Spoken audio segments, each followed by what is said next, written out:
Hello hello hello hello hello hello hello hello hello hello. नमस्कार नमस्कार नमस्कार। Good morning good morning good morning. Hello hello hello hello hello. क्या हाल चाल? Good morning good morning good morning. नमस्कारम नमस्कारम नमस्कारम। स्वागतम स्वागतम स्वागतम।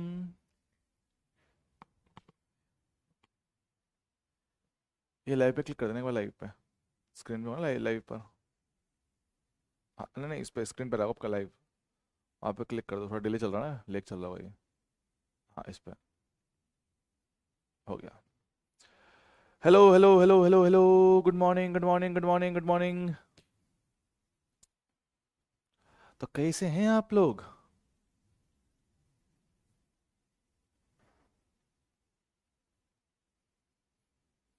जी मैं बढ़िया हूँ, धन्यवाद धन्यवाद धन्यवाद। हम भी बढ़िया हैं। आप लोग बताइए, आप लोग कैसे हैं? हाँ।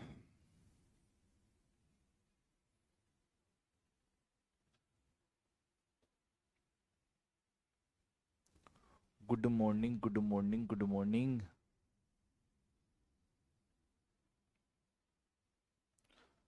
मस्त नहीं है सर? ओहो हो, क्यों भाई, क्या हो गया?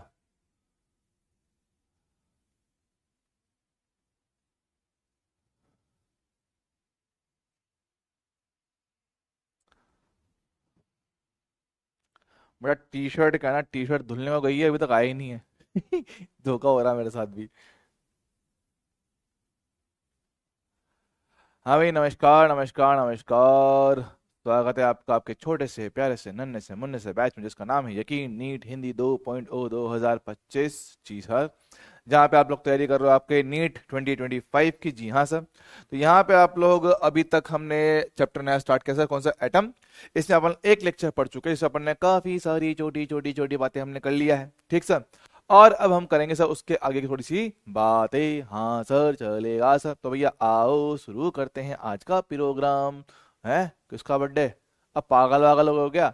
मैं साल में सिर्फ एक बार ही पैदा होता हूँ भैया। पैदा होता हूँ क्या, हो चुका हूँ। साल में सिर्फ एक बार ही पैदा हुआ था, और उसी का मेरा बर्थडे चल रहा है बस। उसके अलावा कोई बर्थडे बर्थडे नहीं है मेरा, ठीक है। नमस्कार नमस्कार नमस्कार नमस्कार। हाँ तो भाई, उम्मीद है आप सभी लोगों ने लास्ट क्लास का रिवीजन कर लिया होगा, और उसमें हमें किसी तरह का कोई भी डाउट अपने को नहीं होगा। तो फटाफट से जरा एक बार आगे बढ़ लेते हैं। कल के पेजों को गायब कर दें। कल के पेजेस हटा दिए जाएं, और आज का प्रोग्राम चालू किया जाए।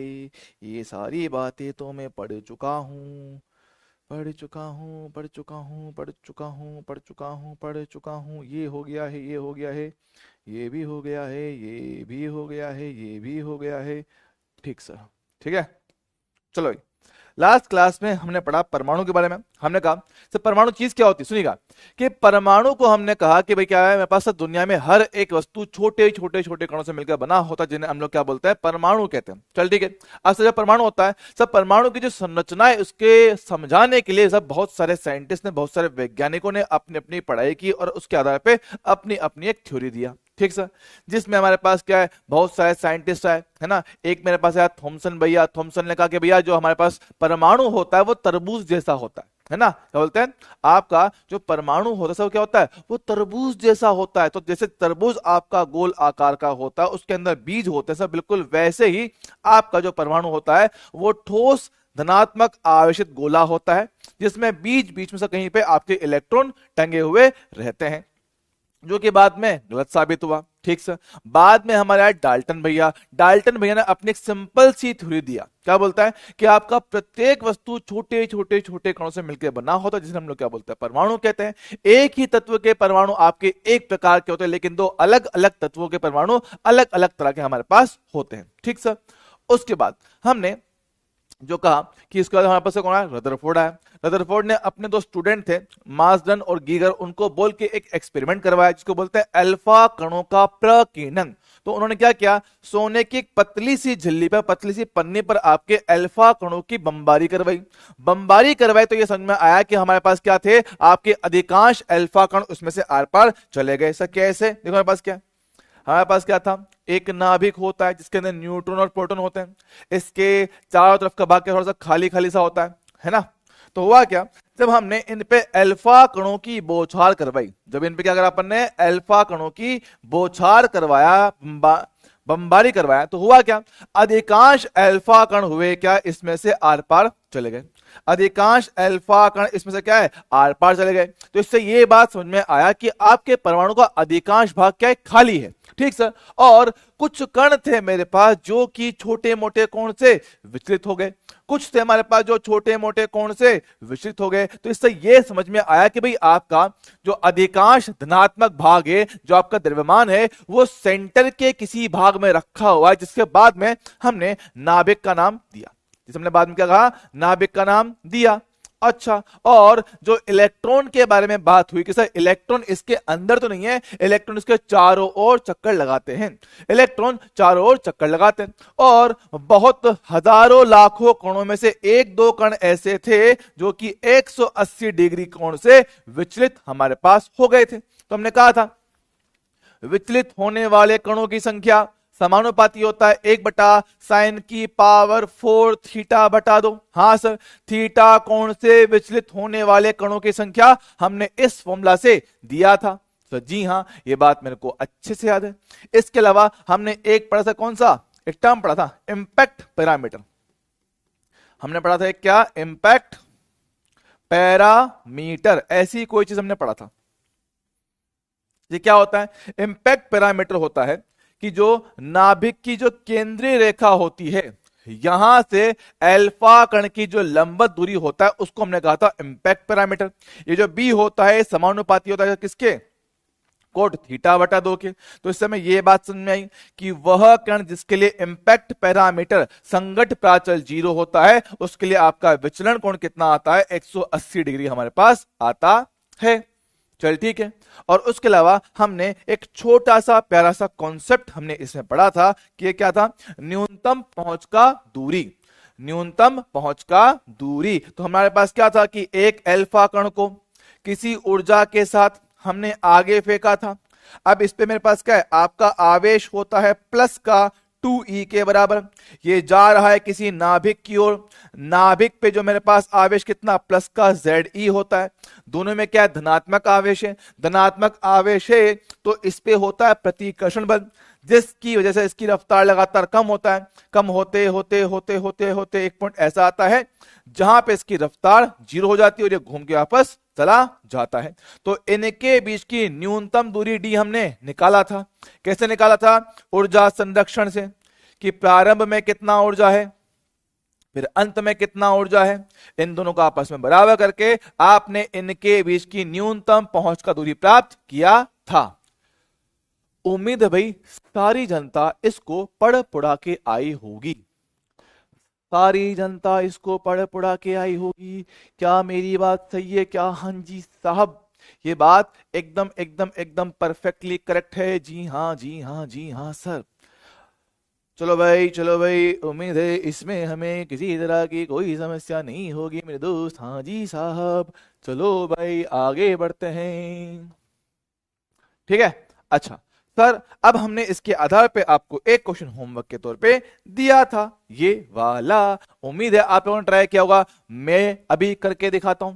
बोला गया है कि 5 मेगा इलेक्ट्रॉन वोल्ट ऊर्जा का एक अल्फा कण है, स्थिर यूरेनियम के नाभिक से 180 डिग्री के कोण से प्रकीर्ण करता है। अल्फा कण की नाभिक से निकटतम दूरी का कोटि क्या होगा, किस परिमाण का निकटतम दूरी ये प्राप्त करेंगे। सर इसको कैसे करेंगे, इसको कैसे करेंगे, चल बात करते हैं। ले भैया देखो मेरे पास क्या है, गतिज ऊर्जा प्रारंभिक, पोटेंशियल एनर्जी प्रारंभिक, गतिज ऊर्जा अंत का, और पोटेंशियल ऊर्जा अंत का। देखो शुरुआत की गतिज ऊर्जा उसने आपको देखा भाई कितना, 5 मेगा इलेक्ट्रॉन वोल्ट। चल ठीक है, 5 मेगा मतलब होता है 10⁶। इलेक्ट्रॉन वोल्ट हम जानते हैं, मैंने बता रखा है कि इलेक्ट्रॉन वोल्ट से अगर हमें जूल में जाना होता है तो सिंपल ई से गुणा कर देते हो। तो ई का मान कितना, 1.6 इंटू 10⁻⁻⁻⁰। जब बहुत दूर होते हैं तो शुरुआत में स्थितिज ऊर्जा कितना, 0 आता है। जब बिल्कुल नजदीक पहुंच जाते हो वेग जीरो हो जाता है, तो गतिज ऊर्जा कितना जीरो हो जाता है। जी हाँ सर। अब बात करें पोटेंशियल का, बात करें पोटेंशियल एनर्जी। देखो देखो भैया, अल्फा कणों पे आवेश प्लस का 2e होता है, ठीक है। और जो यूरेनियम होता है, सर क्या बोलता है, यूरेनियम 234, यही पढ़ते हो उसको, यूरेनियम 234, हाँ जी सर यही तो इसको पढ़ते हैं। तो कितना बचेगा, 234, है ना। तो ये इसका क्या है, यूरेनियम, रुक जाओ, यूरेनियम का नंबर कितना होता है, यूरेनियम का नंबर कितना होता है, 92 होता है, कितना होता है, क्योंकि मैं तो भूल गया। एटॉमिक नंबर ऑफ यूरेनियम कितना होता है भैया,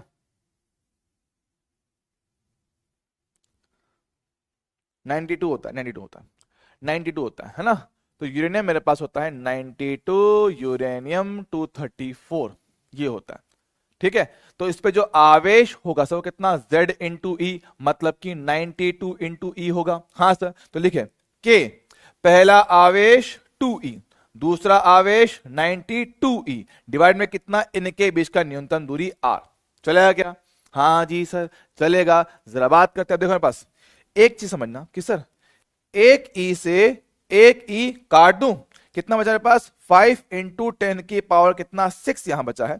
के का मान होता है 9 इंटू 10 की पावर 9, दो को दो रहने दो, 92 ऐसा का ऐसा, और ई का मान 1.6 इंटू 10 की पावर माइनस का 19, ये कितना मेरे पास हो गया आर। आर मेरे को निकालना है, तो आर को लाओ ऊपर, इसको लाओ नीचे, तो आर कितना हो गया मेरे पास, 9 इंटू 2 कितना जगह, 18, 18 इंटू 92, 92 क्या, हाँ ठीक है, 92 क्या बोल, जो भी बोलते हैं, एक तो हिंदी बड़ी मिक्स हो गई मैं क्या इसका, ठीक है। 5 इंटू 10 की पावर 6, ठीक है। जरा ध्यान देते हैं सर, थोड़ा अप्रोक्सीमेट करने की कोशिश करते हैं। 18 को 20 मान लो, मान लो सर कोई दिक्कत नहीं, 18 को 20 कर दो, 92 को 90 मान लो, इसको कितना 1.6 को ऐसे रहने दो, 10 की पावर माइनस का, फिर और आसान करता हूं, रुको रुको, 1.6 को अप्रोक्सीमेटली 1.5 ले लो, 10 की पावर कितना माइनस का 19 रहने दो, और डिवाइड में कितना मेरे पास, वही 5 इंटू 10 की पावर 6, ठीक है। अप्रोक्सीमेशन कर रहा हूं, अप्रोक्सीमेशन कर रहा हूं, ठीक है। तो ध्यान सुनिए मेरे पास, सर इसकी एक जीरो से एक जीरो काट दी, 5 से इसको काटो 3 बार में, ठीक सर। 3 इंटू 9 क्या बोला, 2, 3 इंटू 9 कितना 27, 27 इंटू 2 कितना 54, तो 54, एक जीरो से इसका एक जीरो कम कर दो, 10 की घात कितना 5 आएगा, 5 जाएगा ऊपर, तो 10 की घात माइनस का 24, तो लगभग लगभग कितना 10 की पावर माइनस 24 में जा रहा है। ओहो कुछ ज्यादा नहीं आ रही है, कुछ ज्यादा नहीं आया क्या ये, है ये तो काफी ज्यादा रहा है, काफी ज्यादा आया भाई, ये तो इतना रहना चाहिए। रुक जाओ वे, कहीं तक कुछ गड़बड़ किया है मैंने, लिखा ठीक है ना, आर सेंटीमीटर में भी है चलेगा, कहां गड़बड़ हो रही है ना, 10 की पावर 6 नहीं लिखा, लिखा तो है यार ये ना 6, 6 है, एक पावर काटा 5 ऊपर जाएगा, यार सही तो लिखा है, कहां गड़बड़ हो रही है, रुक जाओ मैं ना जरा इसको ना अगले पेज पे आता हूँ, कुछ ना कुछ पावर मेरे से मिस्टेक हो रहा है, रुको रुको रुको सही करने दो।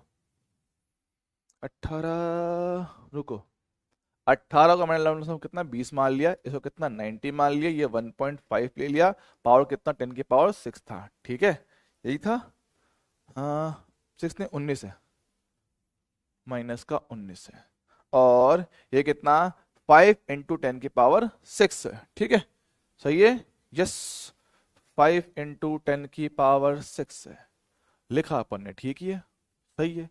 एक पॉइंट से एक को हटाओ, 5 से काटो 3 बार, 3 इंटू 9 27, 27 इंटू 2 कितना 54 आएगा, 540, 6 जीरो ऊपर, 10 से घात माइनस का 25, 2 पॉइंट सरकाएंगे तो 5.4 इंटू 10 से घात माइनस का 23। अबे क्या हो रहा है ये भाई, कहां गड़बड़ देखना यार, एक बार जरा देखना कहां गड़बड़ हो रहा है, 19 तो क्या था यार ये, 1.6 10 की पावर माइनस का 19, 9 इंटू 10 की पावर 9, अच्छा ये 9 छूट गया ना यार, ये सॉरी ये 9 छूट गया, ये वाला 9 मेरे से छूट गया था, सॉरी सॉरी सॉरी। तो एक 9 रह गया मेरे पास, 10⁻9 था, अभी से हो जाएगा। कितना मेरे पास था? तो 54, 540, 10 कितना, -10, -10 -16 होगा, 2 पॉइंट सरकाएंगे तो 5.4 इंटू 10 कितना मेरे पास है, -14 हो जाएगा। ये आएगा मीटर में, ये पूछ रहे सेंटीमीटर में, तो 10 से मल्टीप्लाई कर दूंगा, 10 सेंटीमीटर, इसी के आसपास बैठेगा। तो 0.54 10 सेंटीमीटर, ये बैठेगा आंसर। ठीक है, 10 सेंटीमीटर। मैं ये पावर 9 लिखना भूल गया था, तो लिख देना, ठीक है। तो तरीका वही है, ठीक है। कैलकुलेशन थोड़ी सी हेवी थी, ठीक है, तो हमने क्या किया, थोड़ा सा कर दिया अप्रोक्सीमेशन। देखो सर, इसको थोड़ा सा बढ़ा दिया, इसको थोड़ा सा कम कर दिया, इसको बढ़ा के 20 कर दिया, उसको घटा के कितना 90 कर दिया, और अप्रोक्सीमेशन के लिए इसको कितना 1.5 कर लिया। सर क्यों? 5 से भाग देना आसान रहेगा, ठीक है। तो ऐसे आप लोग अप्रोक्सीमेटली अपना आंसर बैठा सकते हो। 18 का थोड़ा सा बढ़ा दो, इसको थोड़ा सा कम कर दो, उसको लगभग लगभग कितना 1.5 मान लो, ताकि भाग देना अपने लिए आसान हो जाए, और सॉल्व हमने कर दिया है। ठीक है, चल जाएगा। हाँ जी सर, बढ़िया है, आगे बढ़ो। चलो भाई, अब कहानी आती है हमारे पास बोहर की। ठीक है, हमने देखा रदरफोर्ड के मॉडल में काफी सारी कमियां थी। रदरफोर्ड के मॉडल में क्या है सर, काफी सारी कमियां थी। अब उन कमियों को दूर करने के लिए सर कौन आया मेरे पास? बोहर आया। अब सर बोहर के ना, बोहर भैया बहुत शाणे आदमी थे, बोहर भैया बहुत तेज आदमी थे। उन्होंने क्या कहा कि भाई जो तुम्हारे जीवन में कमियां है ना, मैं उनको पहले ही मान लेता हूं, जो तुम्हारी दिक्कतें मैं उनको पहले ही मान लेता हूं। भाई क्या है, रदरफोर्ड की सबसे पहली टेंशन क्या थी कि सर उसके हिसाब से इलेक्ट्रॉन नाभिक के चारों ओर चक्कर लगाएगा। इलेक्ट्रॉन मेरे पास क्या है, एक आवेश है। अब आवेश लगा रहा है चक्कर, जो कि है एक त्वरित गति, एक्सलेटेड मोशन। और जब कभी कोई आवेश हमारे पास एक्सलेट करता है, त्वरण करता है, उसकी से ईएम वेव उत्पन्न होता है, तो लगातार ऊर्जा में हानि होगा। हानि होगा तो लगातार घूमते घूमते घूमते घूमते उसको नाभिक में गिर जाना चाहिए। रदरफोर्ड की पहली दिक्कत तो यही थी। रदरफोर्ड भैया की पहली दिक्कत तो ये थी कि सर घूमते घूमते मैं तरंगे उत्पन्न कर रहा हूं, ईएम वेव्स उत्पन्न कर रहा हूं, तो लगातार ऊर्जा में हानि होगा। हानि होगा तो घूमते घूमते मैं अंदर गिर जाना चाहिए, है ना। कि इलेक्ट्रॉन क्या है, हानि हो रही है, एनर्जी का लॉस हो रहा है, कम कम कम कम करते हुए सेंटर पे गिर जाना चाहिए, लेकिन ऐसा नहीं होता है। तो बोहर भैया ने सबसे पहले यही बात क्लियर कर दी कि भैया इलेक्ट्रॉन जब चक्कर लगाएगा वो ईएम वेव उत्पन्न नहीं करेगा। उसने पहले ही बोल दी बात, उसने पहले ही बात बोल दी कि भैया चल ठीक है, पहली बात तो यही है कि इलेक्ट्रॉन नाभिक के चारों ओर चक्कर तो लगाएगा, लेकिन उसकी वजह से कोई भी ईएम वेव उत्पन्न नहीं होगा, कोई रेडिएशन इमिट नहीं करेगा। अच्छा है सर। क्या बोलता है कि बोहर ने यह माना कि इलेक्ट्रॉन नाभिक के चारों ओर निश्चित वृत्तीय कक्षाओं में चक्कर लगाता है बिना विद्युत चुंबकीय तरंगे उत्पन्न किए। यह फिक्स है, उसने पहले ही बोल दिया कि भैया चक्कर लगाएगा और कोई तरंगी उत्पन्न नहीं होंगी, कोई तरंगे उत्पन्न नहीं होगा, चलेगा, चल ठीक है। अब हमें यह पता है कि हमें वृत्तीय कक्षा में चक्कर लगाने के लिए एक चीज की आवश्यकता होता है। क्या सर? बोलो, हमें वृत्तीय कक्षा में चक्कर लगाने के लिए किस चीज की आवश्यकता होती है? तो उसी चीज की। किस चीज की? उसी चीज की। किस चीज की आवश्यकता हो, चलिए बताओ, किस चीज की आवश्यकता होती? जल्दी बताओ, जल्दी बताओ, जल्दी बताओ कि सर किस चीज की आवश्यकता होता है, क्या कारण है, क्या चाहिए? सर्कुलर पाथ पे चलने के लिए हमें क्या चाहिए होता है, बताओ। सर्कुलर पाथ पे चलने के लिए हमें क्या चाहिए, क्या चाहिए? जल्दी बताओ, जल्दी बता, जल्दी बता। यस, शिवांश लोधी, बहुत बढ़िया। अभी तक सिर्फ एक बच्चे का सही आंसर आया, मोहम्मद अनास, बेटा वेरी गुड, शाबाश। लोकेश, बहुत बढ़िया। हाँ, शाबिना, शबीना, वेरी गुड। शिफा, मानसी, बहुत बढ़िया।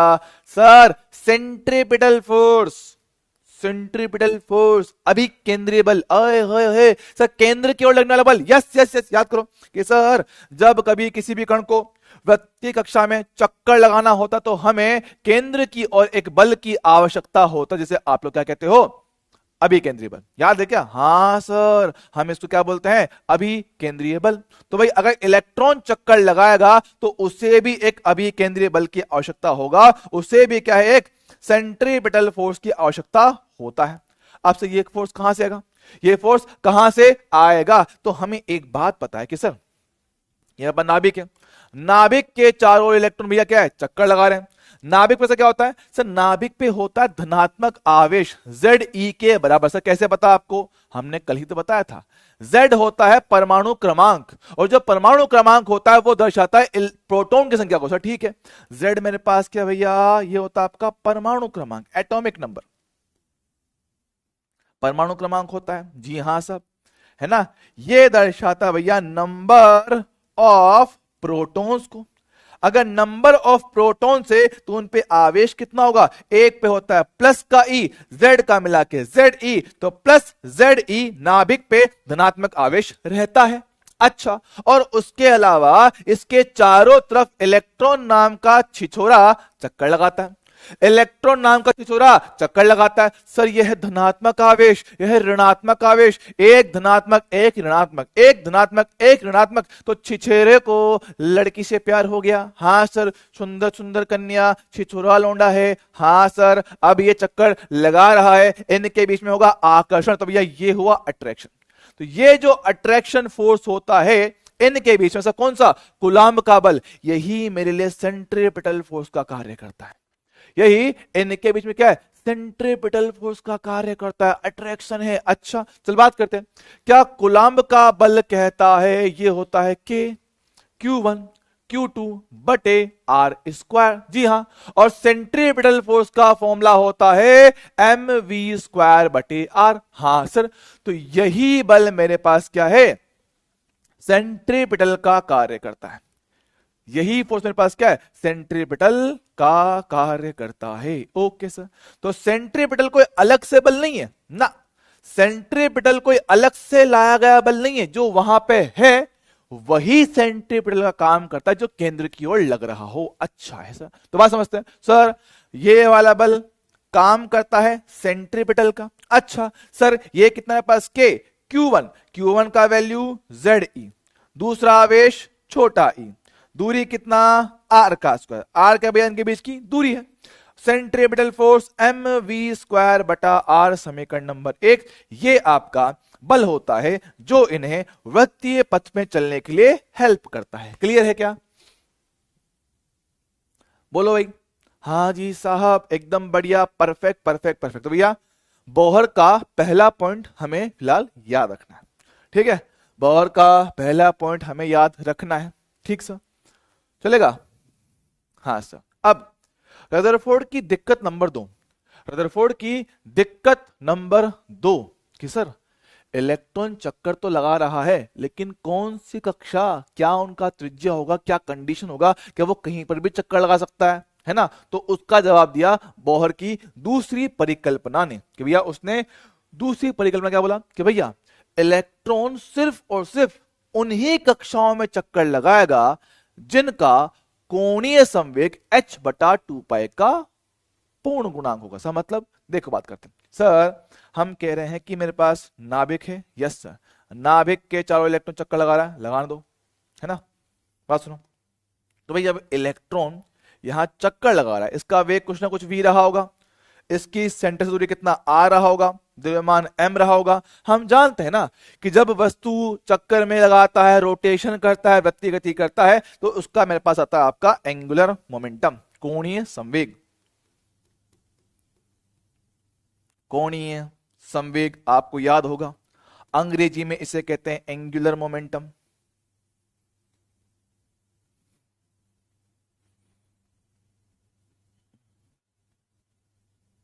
एल जो होता है mvr, कि सर ये जो मेरे पास होता है ये h/2π का पूर्ण गुणांक होता है। समीकरण नंबर 2, ये इसने कहा कि भैया आपका इलेक्ट्रॉन ऐसे ही कहीं पर भी चक्कर नहीं लगा पाएगा, ना ना ना, कहीं पर भी नहीं, एक स्पेशल कंडीशन है कि सिर्फ उन्हीं कक्षाओं में त्रिज्या लगाएंगे, सिर्फ उन्हीं कक्षाओं में चक्कर लगाएंगे, उन्हीं त्रिज्याओं में चक्कर लगाएंगे जिनका एंगुलर मोमेंटम क्या होता है, h/2π का पूर्ण गुणांक होता है, h/2π का पूर्ण गुणांक होता है। अब सर बोहर ने दो बातें बोल तो दी कि भाई चल ठीक है, तेरी बात तो हमने सुन लिया, पर रीजन तो दे, तेरी बात को क्यों मानूं मैं, क्या कारण है भैया कि इलेक्ट्रॉन चक्कर भी लगा रहा है, तरंगे भी उत्पन्न नहीं कर रहा। ये कैसे होगा भाई, ये तो नहीं मान सकता। आवेश चक्कर लगाएगा, त्वरित गति है, EM वेव बनना चाहिए, कैसे नहीं हो रहा भाई, कुछ तो रीजन दे। तो इस चीज को बाद में अच्छे से एक्सप्लेन किया आपके डी ब्रोगली ने। इस बात को बाद में डी ब्रोगली ने समझाया। सर कैसे समझाया, समझाता हूं। देखो, डी ब्रोगली ने एक सिंपल सी बात कही थी। डी ब्रोगली ने एक सिंपल सी बात कहा था कि जब कभी कोई कण बहुत तेज रफ्तार से गति करता है, वो खुद की तरंगे उत्पन्न करता है। करेक्ट? हाँ सर। कि मैटर वेव्स याद करो, डुअल नेचर में बताया था, कण गति करते तो उनका डी ब्रोगली वेवलेंथ आता। अरे हाँ सर, डी ब्रोगली का वेवलेंथ कितना था, h/p था। p होता है आपका संवेग, मोमेंटम m/v। हाँ हाँ हाँ सर, बिल्कुल याद है, बिल्कुल याद है। तो बात को समझिएगा कि सर तरंगे हैं, तरंगे हैं, इलेक्ट्रॉन खुद तरंग की तरह काम कर रहा है। इलेक्ट्रॉन खुद ही तरंग की तरह काम कर रहा है, तरंगे उत्पन्न नहीं कर रहा है, वो खुद ही तरंग बन जा रहा है। मैटर वेव्स, कणों की तरंगे। अच्छा, अब ये सब उससे आपके बोहर की बातें सच कैसे साबित हुई, समझिएगा। सर क्या है, आपका इलेक्ट्रॉन चक्कर लगाएगा, यस सर, चक्कर लगाएगा तो पूरी एक परिधि आएगी, यस सर। तो आर त्रिज्या की परिधि, आर त्रिज्या की परिधि को क्या आप लोग 2πr कहते हो? हां सर, बिल्कुल सही बात है। अब अगर इलेक्ट्रॉन चक्कर लगाते हुए खुद तरंग की तरह काम कर रहा है, तो भैया हम कहते हैं भैया सर ये होता है पूरा एक तरंग। हां सर, ये पूरा होता है एक तरंग, और एक तरंग की लंबाई को आप लोग कहते हो लैम्बडा। क्या ये बात सच है क्या? बोलो। सर इलेक्ट्रॉन खुद तरंग की तरह काम कर रहा है, हम लोग जानते हैं कि भाई ऐसे ये एक तरंग बनता है, इसकी जो लंबाई होता है उसे हम लोग क्या कहते हैं, लैम्बडा कहते हैं, लैम्बडा कहते हैं। सही बात, सही बात, सही बात। तो उसके हिसाब से मान लो एक पूरे चक्कर में n तरंगे बनी होंगी, हमें नहीं पता कितना, हमने n माना है, n का नंबर कुछ हो सकता है ना। तो इस पूरे चक्कर में n तरंगे बनी होंगी। अब तरंगे बनेंगी तो पूरी बनेंगी ना, पूरी एक बनेगा या दो बनेगा या तीन बनेगा या चार बनेगा, ठीक से जो भी है। तो पास क्या है, n तरंगे बन रहा है, तो एक तरंग की लंबाई लैम्बडा, n तरंगों की लंबाई n लैम्बडा। अरे हाँ सर, एक तरंग लैम्बडा, दो का दो लैम्बडा, तीन का तीन लैम्बडा, चार का चार लैम्बडा, पांच का पांच लैम्बडा। अरे हाँ सर, एकदम बात सही है, एकदम बात सही है। तो मेरे पास क्या है, ऐसे ही चीज होता है। अब लैम्बडा का वैल्यू वहां से यहां डालो, 2πr n, लैम्बडा का मान h/mv। तो एक काम करो, mv को यहां ले आओ, 2π को उधर फेंको, है ना, 2π को यहां लाओ। तो mvr बराबर nh/2π। ले ले ले ले ले ले, बोहर के मॉडल की बातें इसने साबित भी कर दिया और सब कुछ सॉल्व भी हो गया, सब कुछ सॉल्व भी हो गया। कि सर जो उसने कहा था एंगुलर मोमेंटम mvr h/2π का पूर्ण गुणांक होना चाहिए, यस सर, तरंगे पूरी बनेंगी, 1 2 3 4 5 6 तरंगे ऐसे बनेंगे, तो mvr h/2π का पूर्ण गुणांक होना चाहिए। ओके सर, और ऊपर से जब इलेक्ट्रॉन गति कर रहा है वो खुद ही तरंग की तरह काम कर रहा है, तो तरंगे उत्पन्न होने का चांस ही नहीं है ना। हम यहाँ पे इलेक्ट्रॉन को खुद को ही तरंग मान के चल रहे हो, मैटर वेव्स, है ना, द्रव तरंगे। हाँ सर, जैसे प्रकाश की दो प्रकृति होती है, बिल्कुल वैसे ही हमने इलेक्ट्रॉन की दो प्रकृति मान ली, हमने इलेक्ट्रॉन यहाँ पे खुद एक तरंग मान लिया, तो इसको उत्पन्न करने की जरूरत है ही नहीं। बोहर की समस्याओं का समाधान इसने भी कर डाला। तो भैया 2 पॉइंट तो एकदम पक्के पक्के सही साबित हमारे पास हो गए, है ना, 2 पॉइंट तो पक्के पक्के सही साबित हो गए हैं, है ना। एक मिनट बच्चों, मैं आपसे रिक्वेस्ट करूं, देखो आपको पता है, मुझे पता है, मैं पीडब्ल्यू छोड़ रहा हूं, तो बेकार में उन बातों पे क्लास में टाइम वेस्ट करने से मतलब नहीं है। अभी जो पढ़ा रहा हूं आप लोग उस पर फोकस करो, ठीक है, अभी जो पढ़ा रहा हूं उसको फोकस करो। आपको प्ले क्लियरली कर चुका हूं। 8 जनवरी तक मेरी क्लासेस यहाँ पर हैं, आपकी मर्जी है, पढ़ना है पढ़ो, नहीं पढ़ना है मत पढ़ो। मैं आपके सारे ऑप्शन देख चुका हूँ, मैं आपको सारे ऑप्शन दे चुका हूं कि आपको कहाँ पढ़ सकते हो, कैसे पढ़ सकते हो। मैं आपको फ्री में पढ़ाऊंगा, वो मेरी मर्जी है, ठीक है। कुछ बच्चों को अभी भी ये लगता है कि भैया मास्टर लालची है, पैसों के चक्कर में जा रहा है, मैंने कुछ कमेंट देखे हैं, ठीक है। तो भाई आपको जो समझना समझिए, मुझे कोई समस्या नहीं है, ठीक है। मैं आपको समझा नहीं सकता हूँ, मैं आपको अपना रीजन दे चुका हूँ, आपको समझना है समझिए, नहीं समझना है मत समझो, काम खत्म, फ्री यार, ठीक है, ठीक है, फ्री, कोई दिक्कत नहीं। आपको समझना कि मैं जा रहा हूँ पैसों चक्कर में, यस। मान लो, ठीक है। आपको जिसमें तसल्ली मिले, आपको दिल को जिस चीज से खुशी मिल जाए वही मान लो कि भैया मास्टर लालची है, सिर्फ और सिर्फ पैसों के चक्कर में आपका नुकसान करके जा रहा है। ये आपकी सोच है, आप जैसा चाहो वैसा सोच सकते हो, मुझे कोई आपत्ति नहीं, ठीक है। मैं जितना समझा सकता था उतना आप लोगों को समझा चुका हूं, उससे ज्यादा मैं कुछ नहीं कर सकता। मैं आपको कह चुका हूं कि यहां से जाने के बाद भी मैं आपको फ्री में पढ़ाऊंगा, पूरा सिलेबस करवाऊंगा, वो मेरी जिम्मेदारी है। आपको एग्जाम क्रैक करवाने की जिम्मेदारी मैंने ली थी, वो मैं पूरी करके जाऊंगा, वो मेरे ऊपर है। अब आपको नहीं मानना है मत मानो, आपको जैसा सोचना है वैसे सोचिए, भाई मैं कुछ नहीं कर सकता हूं, ठीक है, ठीक है। हाँ बेटा Lakshman Golu, failure of Rutherford model हमने कल करवा दिया है। कल नहीं था बेटा, वो कल खत्म हो गया था, ठीक है, ठीक है, ठीक है। हमारे पास आएगा NH/2 पाई, ठीक है। ये देखो, पता नहीं कुछ नहीं करना है पढ़ाई में, वो ही नहीं है। एमा सर को भेज दो, अभी जो पढ़ा बेटा बेटा वो तो पढ़ ले, जो आएंगे उनसे पढ़ लेना। पता नहीं क्या ही है तुम लोगों के जीवन में। तुम लोग, पता है तुम लोगों को सच में कुछ नहीं सकता। तुम्हारे लिए हम कितनी भी कोशिश कर ले, मैं तुम्हारे लिए कितने एफर्ट मार दूं, हर चीज तुम्हें करने की कोशिश कर रहा हूँ, ठीक है। मैं तुम्हारे लिए कितना प्लान कर रहा हूँ कि रिवीजन कैसे करवाऊं, वो वन शॉट तुमको कैसे कैसे करवाऊं 11th से, है ना। मेरा पूरा प्लान है कि 11th प्लस 12th का ऑलरेडी आपका रिवीजन स्टार्ट कर दूं, ठीक है। दूसरा फिर क्या बोलते हैं आपका ये कौन कौन से चैप्टर को आप लास्ट टाइम पे कंप्लीट करके 150 प्लस का मार्क्स अचीव कर सकते हो, वो प्लान मैं कर रहा हूँ। वो आपको वीडियो मिल जाएगा 2-5 दिन में। पर दिक्कत वही है कि तुम्हें समझ नहीं आती भाई साहब, ठीक है। तो मैं हर चीज देने की कोशिश करता हूँ, पर तुम्हें वही है कि भाई ठीक है भैया, तुम्हें जो मर्जी करना है करो यार। मैं क्या कर सकता हूँ भाई, मैं आपको जो मेरे हाथों में मैं आपको वो दे सकता हूँ, ठीक है। आपको बता चुका हूं कि भाई आप मुझसे कहां पढ़ सकते हो, आपको बता दिया है कि मेरा टेलीग्राम चैनल ज्वाइन कर लो।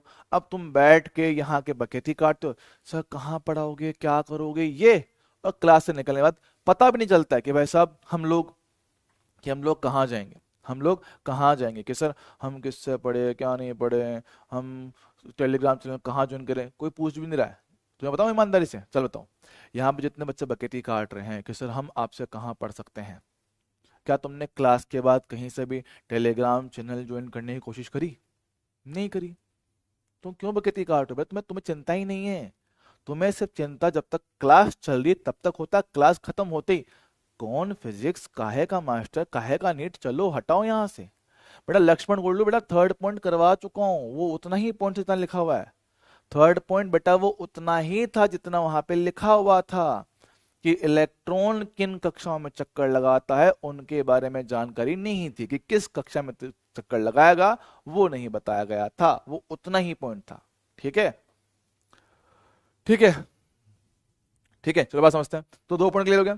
अब तीसरा पॉइंट कि सर ये पॉइंट कि सर हमें ये तो पता है कि हर एक पदार्थ तरंगे उत्पन्न करता है, हर एक पदार्थ तरंगे उत्पन्न करता है, लेकिन बोहर ने तो यह कहा है कि सर चक्कर लगाते टाइम कोई तरंगे उत्पन्न नहीं कर रहा।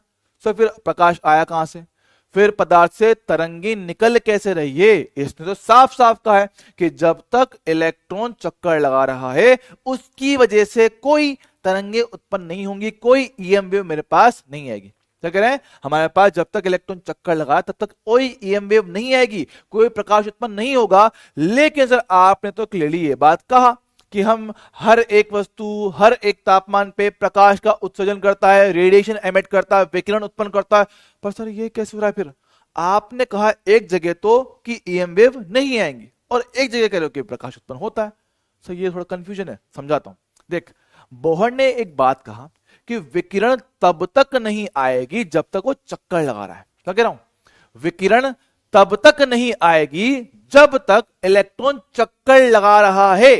लेकिन लेकिन लेकिन अगर मेरे पास जो इलेक्ट्रॉन है, समझना मेरे पास क्या है, नाभिक है, नाभिक के चारों ओर आपकी कक्षा है, अलग अलग कक्षाएं होती हैं।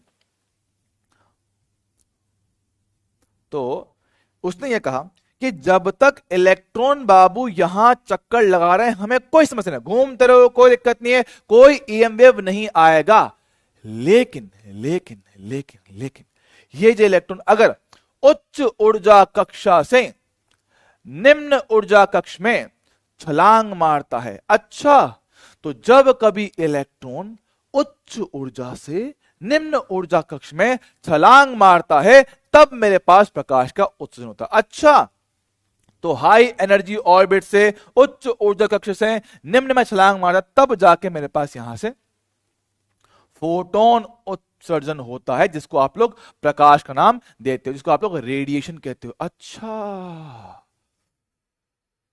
समझा समझा समझा समझा समझा समझा, बात पकड़ में आ रही है। इसका मतलब वो कह रहा है कि इलेक्ट्रॉन द्वारा विद्युत चुंबकीय तरंगे केवल तब उत्सर्जित करता है जब उसके द्वारा किसी उच्च ऊर्जा कक्ष से निम्न ऊर्जा कक्ष में छलांग मारता है। अच्छा, और जो फोटोन का ऊर्जा है, जो मेरे पास फोटोन का उत्सर्जन हुआ है, उस फोटोन की जो ऊर्जा है वो उच्च ऊर्जा कक्षा की जो ऊर्जा है और निम्न ऊर्जा कक्ष की जो ऊर्जा है, इनके अंतर के बराबर होता है। कि भैया आपकी यहां पे ऊर्जा कितनी थी, यहां पे कितनी ऊर्जा है, इनका जो अंतर होता है, इसी के बराबर मेरे पास फोटोन की ऊर्जा आता है। अब फोटोन की ऊर्जा या तो एच न्यू लिखते हो या एच सी बटा लैम्बडा लिखते हो। और बेहतरीन बात पता है क्या है? बेहतरीन बात यह है कि सर, जो लैम्बडा हमें यहां मिल रहा है, जो लैम्बडा हमें यहां मिल रहा है बोहर के इस थ्योरी के हिसाब से, वही वही वही प्रकाश हमें यहां मिलता है आपके एमिशन स्पेक्ट्रम में। कि जो प्रकाश उत्सर्जन होता है वस्तुओं से, गैसों से, वो आपका बिल्कुल यही लैम्बडा निकल कर आया। मतलब जो उसने थ्योरी कहा वो एकदम परफेक्टली करेक्ट निकला। उसने क्या है, परफेक्टली एकदम करेक्ट निकला। सर क्या निकला?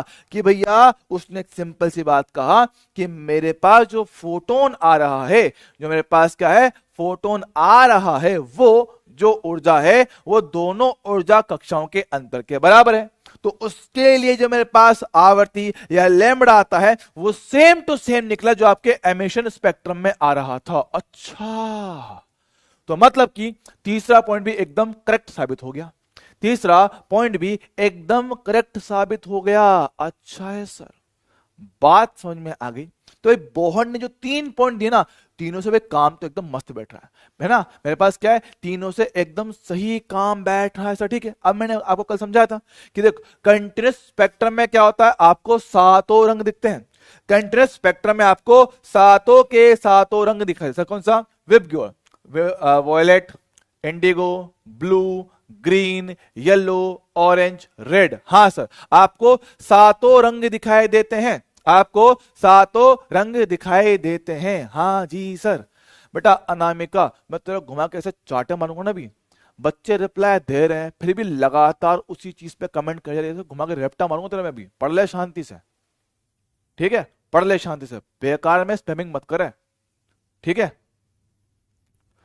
ठीक है, यहां समझते हैं, आप समझो। तो भाई कंटीन्यूअस स्पेक्ट्रम ये होता है। अब हमने कहा कि जब कभी किसी गैस को गर्म करते हो, गैस को गर्म करने से होता क्या है, आप समझिएगा। गैस को गर्म करने से होता क्या है बाबू, सुनिएगा। गैस को गर्म करने से होता क्या है सर, जब कभी आप लोग करते हो गर्म, गर्म मतलब क्या होता है सर? गर्म का मतलब है हीट, हीट एनर्जी। एनर्जी आप लोग दोगे किसी गैस को। अच्छा, आपने गर्म किया। अब भैया थोड़ा आपने केमिस्ट्री पढ़ रखा है, आपने केमिस्ट्री पढ़ रखा है, पढ़ रखा है क्या? हाँ सर। सर केमिस्ट्री में पढ़ रखा है कि जब कभी इलेक्ट्रॉन को ऊर्जा मिलता है वो एक्साइट होके उच्च ऊर्जा स्तर में चला जाता है। बोलो हाँ कि ना? सही बोल रहा हूं क्या?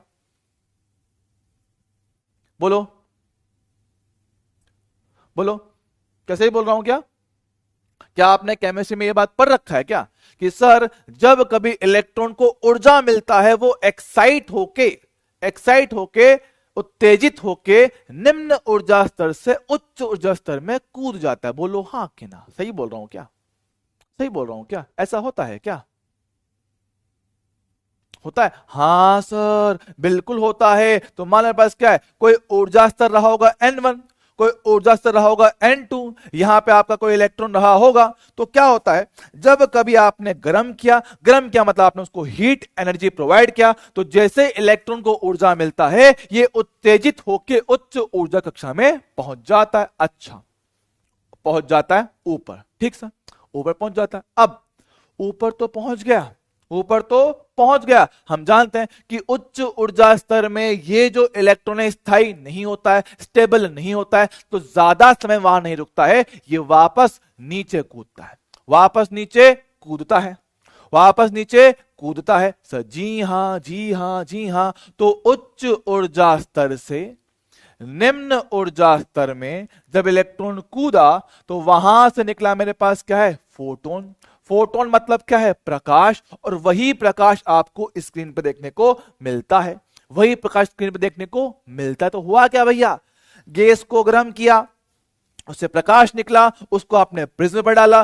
प्रिज्म पर डालने से होता क्या है, सब प्रिज्म पर डालने से होता यह है कि आपका जो कलर था, जो मेरे पास कलर था, वो अपने रंगों में टूट जाता है। ये हम पढ़ेंगे, हम ये रे ऑप्टिक्स में ये पार्ट हम लोग पढ़ेंगे कि मेरे पास क्या है, जब कोई प्रकाश इस पे प्रिज्म आके गिरता है तो अपने 7 रंगों में टूट जाता है। सर ठीक है, तो हुआ क्या है, हुआ क्या है कि ये मेरे पास यहाँ पे आएगा, टकराएगा, अपने रंगों में टूटेगा। ये रंग आपको देखने को मिल जाएगा। मतलब सारे रंग नहीं मिल रहे, सारे कलर नहीं मिल रहे, सिर्फ वही प्रकाश मिल रहा है जो इसकी वजह से आ रहा है, वो आपको यहां मिल जाता है। अरे वाह सर, ये एकदम बढ़िया है, ये एकदम शानदार है, मजेदार है ना।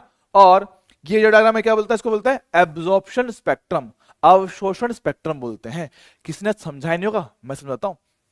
हुआ क्या कि सर आपने किसी प्रकाश को कोल्ड गैस के अंदर भेजा, तो उससे क्या होगा, प्रकाश जब मेरे पास जाएगा कोल्ड गैस के अंदर, है तो हीट है ना, है तो एनर्जी, तो यहां पे कुछ ऊर्जा इलेक्ट्रॉन करेंगे अवशोषित, कुछ ऊर्जा इलेक्ट्रॉन करेंगे अवशोषित, अवशोषित करके वो पहुंच जाएंगे ऊपर।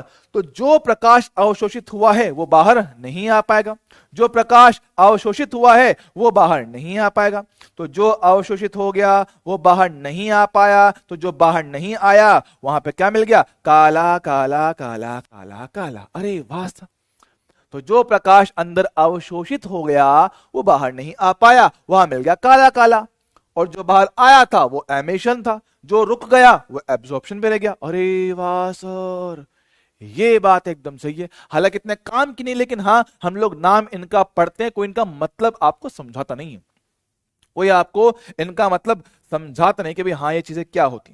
तो पहले मुझे बताओ, क्या आपको बोहर के तीनों पॉइंट क्लियर है क्या, क्या बोहर के तीनों पॉइंट अपने को क्लियर है क्या, कि हाँ सर बहुत बिल्कुल सही है, बोहर के तीनों पॉइंट हमें बिल्कुल पानी की तरह साफ। कि सर पहला पॉइंट तो क्या कहता है, पहला पॉइंट सिंपल सा कि सर आपका इलेक्ट्रॉन चक्कर लगाता है चारों तरफ, जिसका जो सेंट्रीफ्यूगल फोर्स है वो उनके बीच के आकर्षण बल से मिलता है।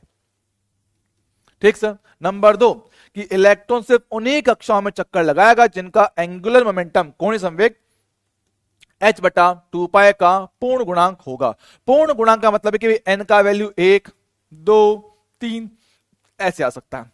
नंबर 3 कि भैया उत्सर्जित फोटोन की जो ऊर्जा, जो मेरे पास किरणें निकलती हैं अंदर से, वो उच्च ऊर्जा कक्षा से निम्न ऊर्जा कक्षा में इलेक्ट्रॉन के संक्रमण से मिलता है। सर जी हां, नंबर 3। इन्हीं पे बोहर की कहानी आपकी सेट थी। ठीक है, डन है क्या, हाँ सर।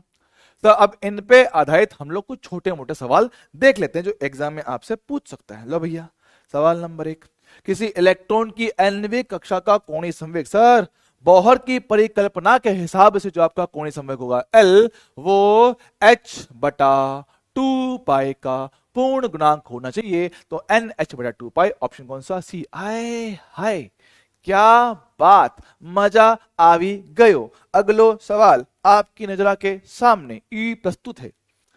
तो जनता की पुरजोर फरमाइश पर आपकी स्क्रीन पर पेश है ये सुंदर सा प्रश्न, जरा देखिए। कहता है कि निम्न में से किस विकल्प में कोणीय संवेग स्थायी कक्षा को दर्शाता है। भाई स्थायी कक्षा हमने कहा है कि भाई जिनके लिए कोणीय संवेग क्या है, h/2π का पूर्ण गुणांक होगा।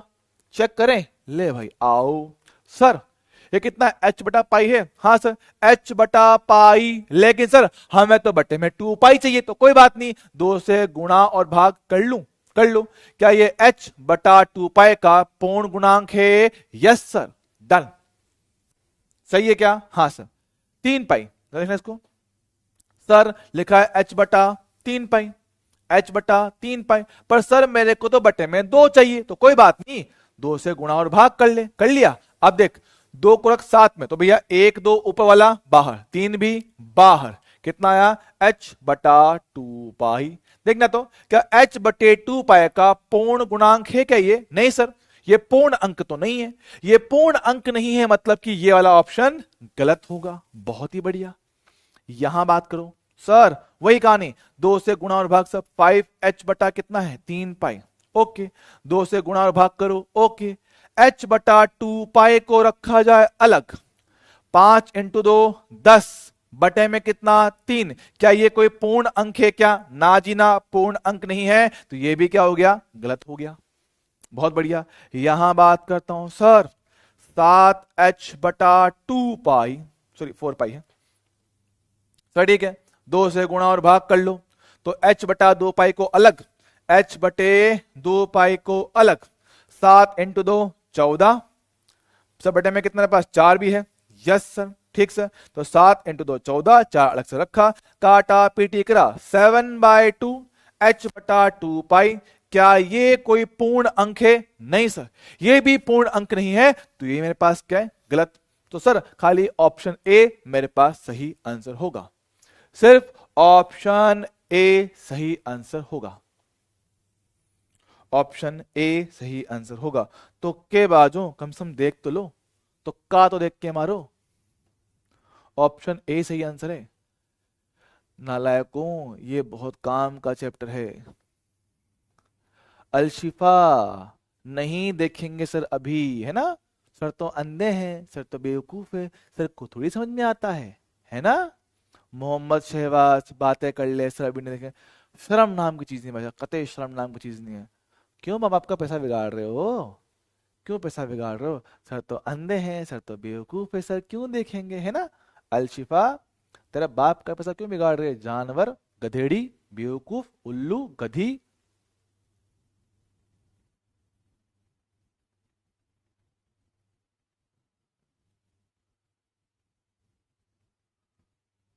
चलो।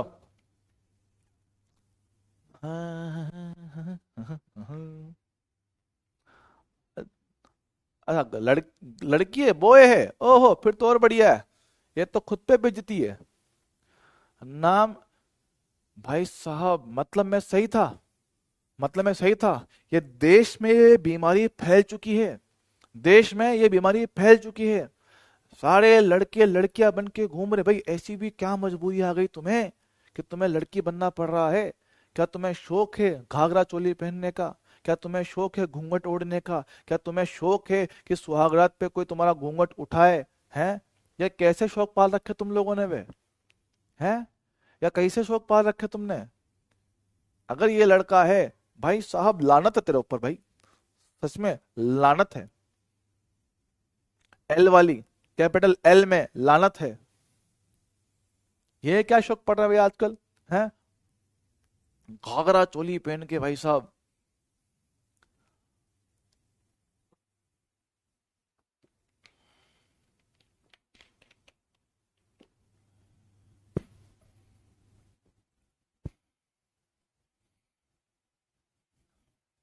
तोबा तोबा तोबा, सारा मूड खराब कर दिया आप, थू इत।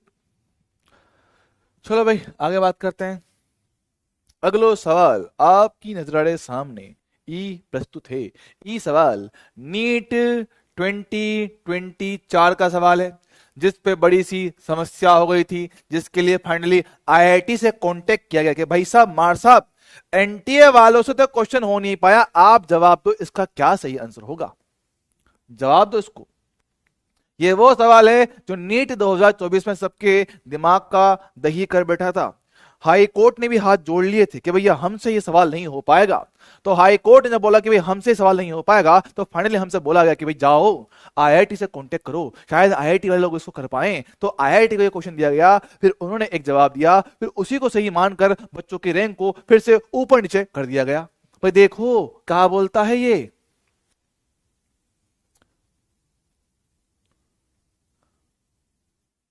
पढ़ो क्या बोलता है। सर बोला गया है परमाणु विद्युत रूप से उदासीन होते हैं। यस सर, ये बात तो हमने चैप्टर नंबर 1 में ही पढ़ ली थी कि सर सारे परमाणु विद्युत रूप से क्या होते हैं, उदासीन। सर क्यों? क्योंकि जितने इलेक्ट्रॉन उतने प्रोटॉन, जितने इलेक्ट्रॉन उतने ही मेरे पास क्या होते हैं, प्रोटॉन होते हैं। सर जी हाँ, क्योंकि इनमें समान संख्या में धनात्मक और ऋणात्मक आवेश होते हैं। इनमें क्या होता है, समान संख्या में इलेक्ट्रॉन, है ना, समान संख्या में पास धनात्मक आवेश होते हैं। तो भैया पहला स्टेटमेंट तो 100% करेक्ट है सर, ठीक है। फिर प्रत्येक तत्व के परमाणु स्थायी होते हैं, क्या ये बात सच है? क्या प्रत्येक तत्व के परमाणु स्थायित्व होते हैं? ना ना ना ना ना ना ना, प्रत्येक तत्व के परमाणु आपके स्थायी नहीं होते हैं, स्थायी नहीं होते सर। क्यों? क्योंकि हम एक चैप्टर पढ़ेंगे नाभिक वाला, नाभिक में पढ़ते हुए कि सारे परमाणु स्थायी नहीं होते हैं, कुछ आपके अस्थायी होते हैं जो टूट फूट के या आपस में मिलजुल के स्थायित्व प्राप्त करते हैं, आपस में मिलजुल के स्थायित्व प्राप्त करते हैं। तो सारे तत्व के परमाणु स्थायी नहीं होते हैं, गड़बड़ यही हो गई। तो ये बात गड़बड़ है, पहला सही दूसरा गलत, ऑप्शन कौन सा है? पहला है, ठीक है। तो पहला सही दूसरा गलत, ए ही राइट है।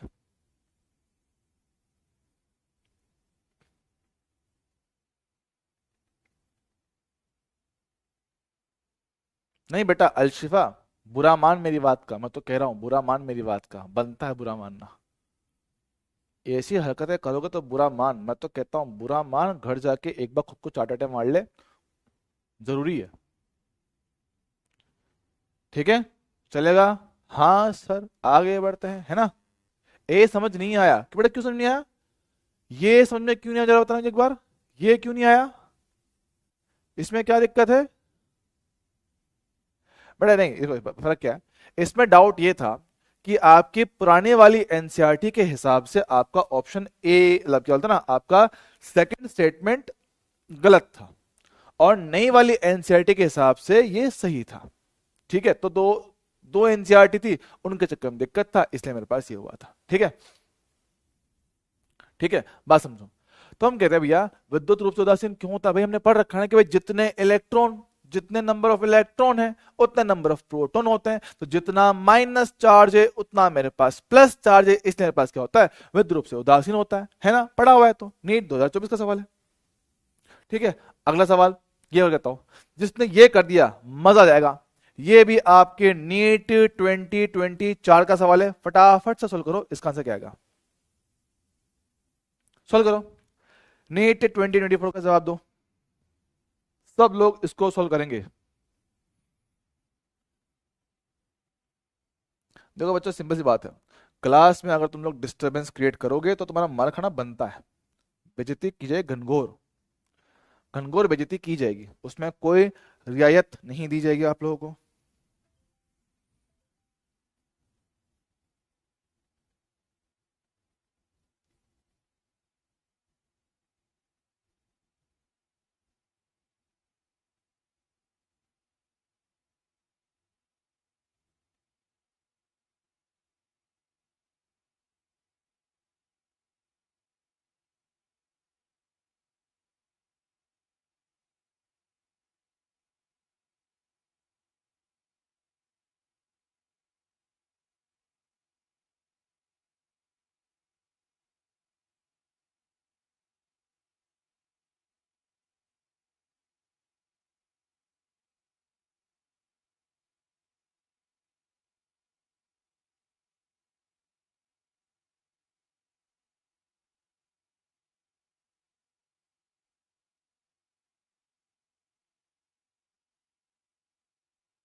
डन है क्या?